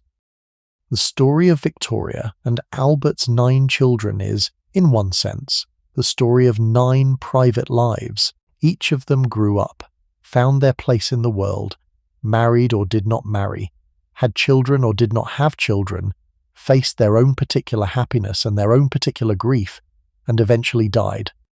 None of them chose to be born into the family they were born into. None of them chose the particular set of expectations and constraints that came with that birth. They lived inside the constraints they had been given and made what they could of them, in the way that all children of all families live inside the inheritances they have received. But the public consequences of those 9 private lives were enormous. The marriages, the children, the small choices that each of them made about how to conduct their lives ended up reshaping the political map of Europe.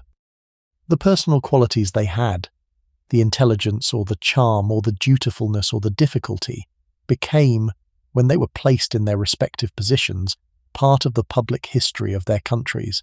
Vicky's intellectual seriousness shaped the politics of Germany, however much she was eventually defeated by Bismarck and her son.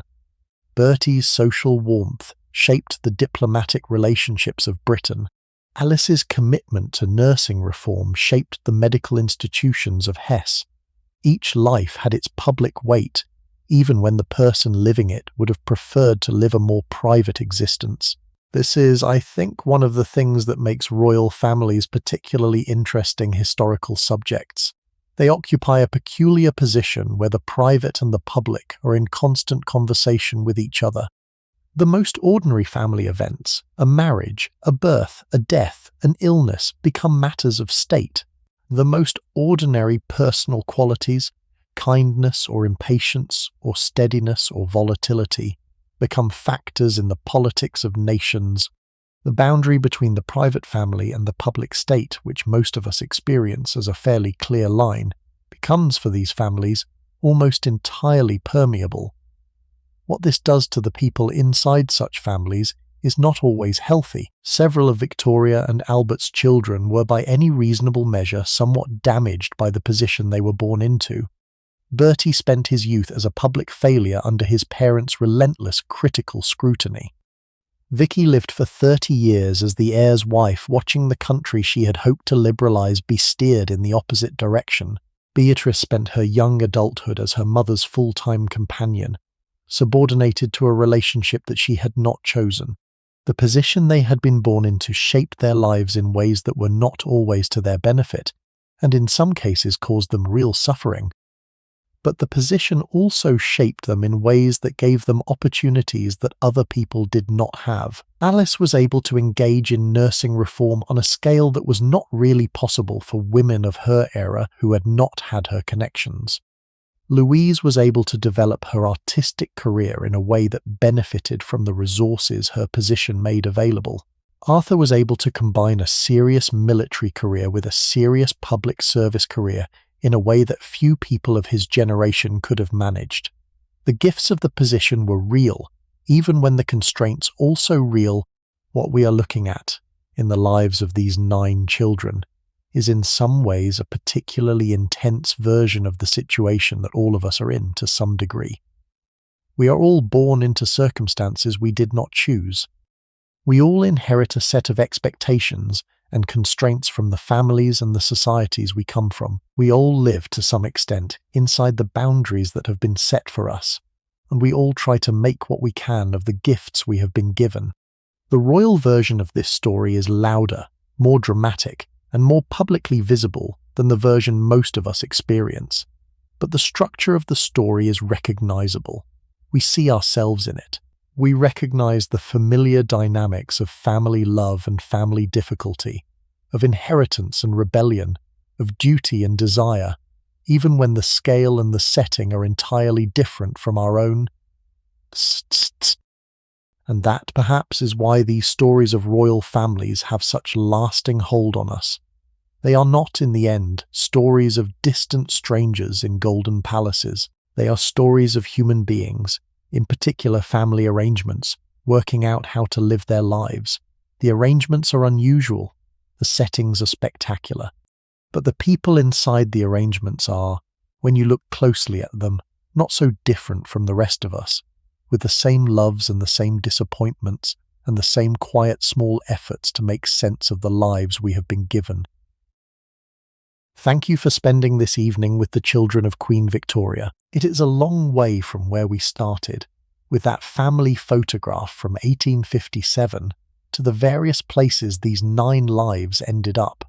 Some of them ended in distant European capitals as exiled members of fallen dynasties.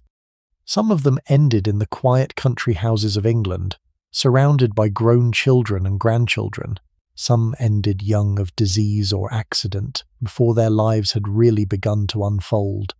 Some lived to remarkable ages and saw entire worlds rise and fall around them. When the photograph from 1857 was taken, none of the 9 children in it could have predicted any of this.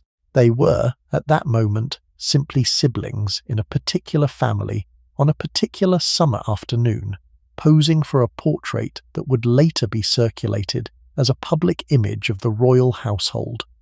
The futures that lay in front of each of them were, as futures always are, hidden from them. The marriages, the children, the wars, the revolutions, the long widowhoods and the early deaths, all of these were waiting in the years ahead, but none of them were visible from the moment of the photograph itself. There is something I find quietly moving about thinking about that photograph now, with the knowledge of what came after. The 9 children in it are, in that moment, simply themselves. Vicky has not yet gone to Berlin. Bertie has not yet failed his father's expectations or eventually exceeded them. Alice has not yet found her vocation or paid the price for it. Alfred has not yet sailed to all the corners of the world. Helena has not yet settled into her quiet life of useful service. Louise has not yet become an artist. Arthur has not yet become a soldier. Leopold has not yet been diagnosed. Beatrice is a baby in her mother's arms. The future she will have entirely unknown to her.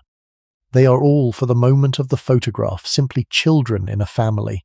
The history they will help to make has not yet begun. We get to know them, looking back in a way that they could not know themselves.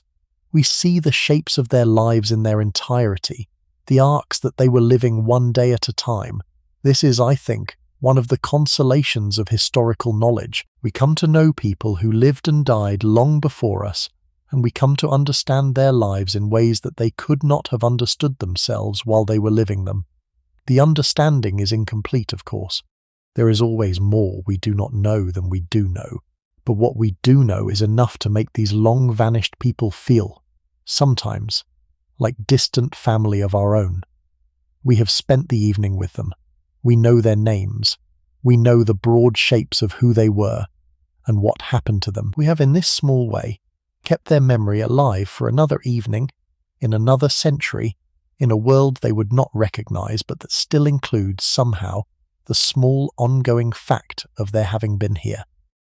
There is something else I want to say, before we close, about the strange experience of looking at lives from this kind of distance. When you read the diaries and letters of people from the 19th century, what you notice after a while is how completely they did not know what was coming.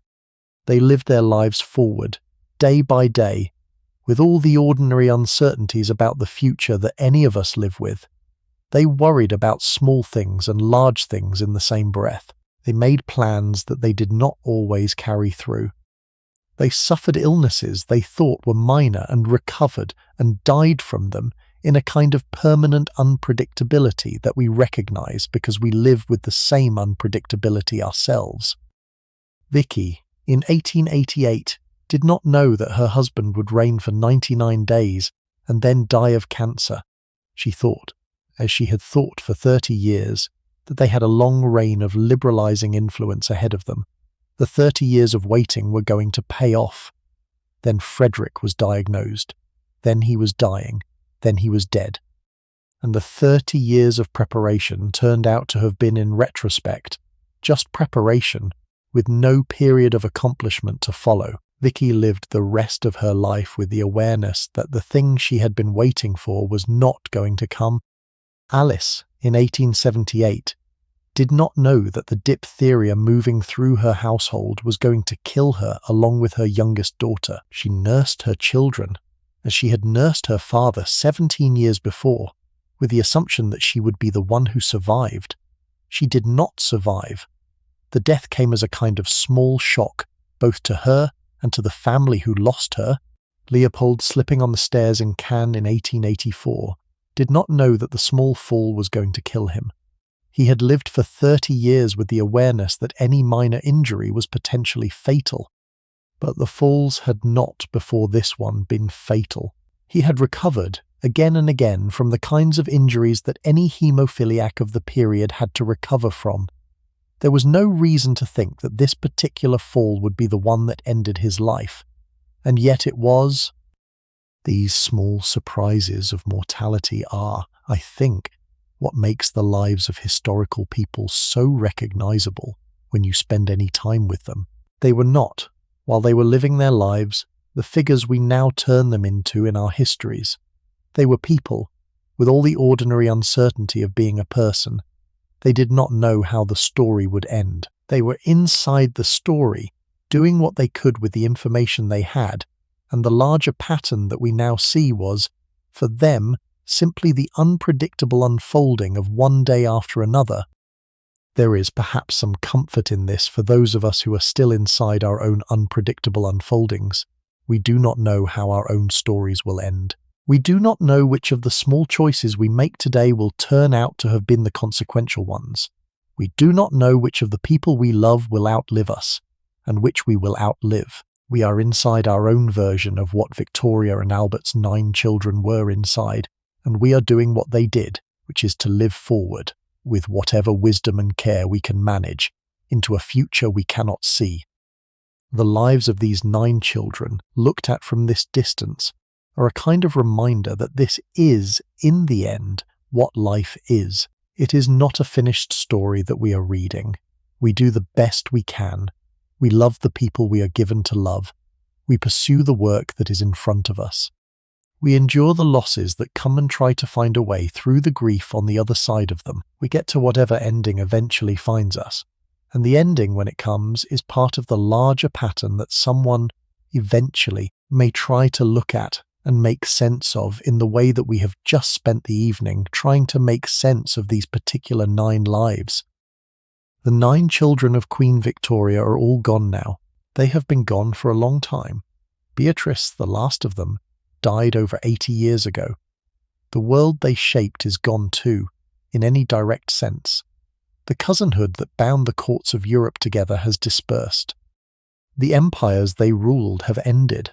The houses they were born into have, for the most part, ceased to be reigning houses. What survives is the long thread of descent, running from Victoria and Albert down through Bertie's line to George V, to George VI, to Elizabeth II, and now to her son and grandson. The British royal family of the present day is a direct continuation of the family in the photograph, even if everything around it has changed beyond recognition. When you next see a photograph of the British royal family, you might, if the thought pleases you, hold in your mind for a moment the picture of 9 children gathered around their parents on the Isle of Wight in 1857. The line runs from there to here. Whatever else the present generation is, it is in part the surviving thread of a much longer story that involved many more people, in many more places, doing many more things than any present moment can show. The family you see today is the family in the photograph by descent after 170 years. The same eyes, the same names in some cases, the same intermittent qualities of warmth or reserve or duty that ran through the generations. The continuity is real, even when the world around the continuity has changed completely.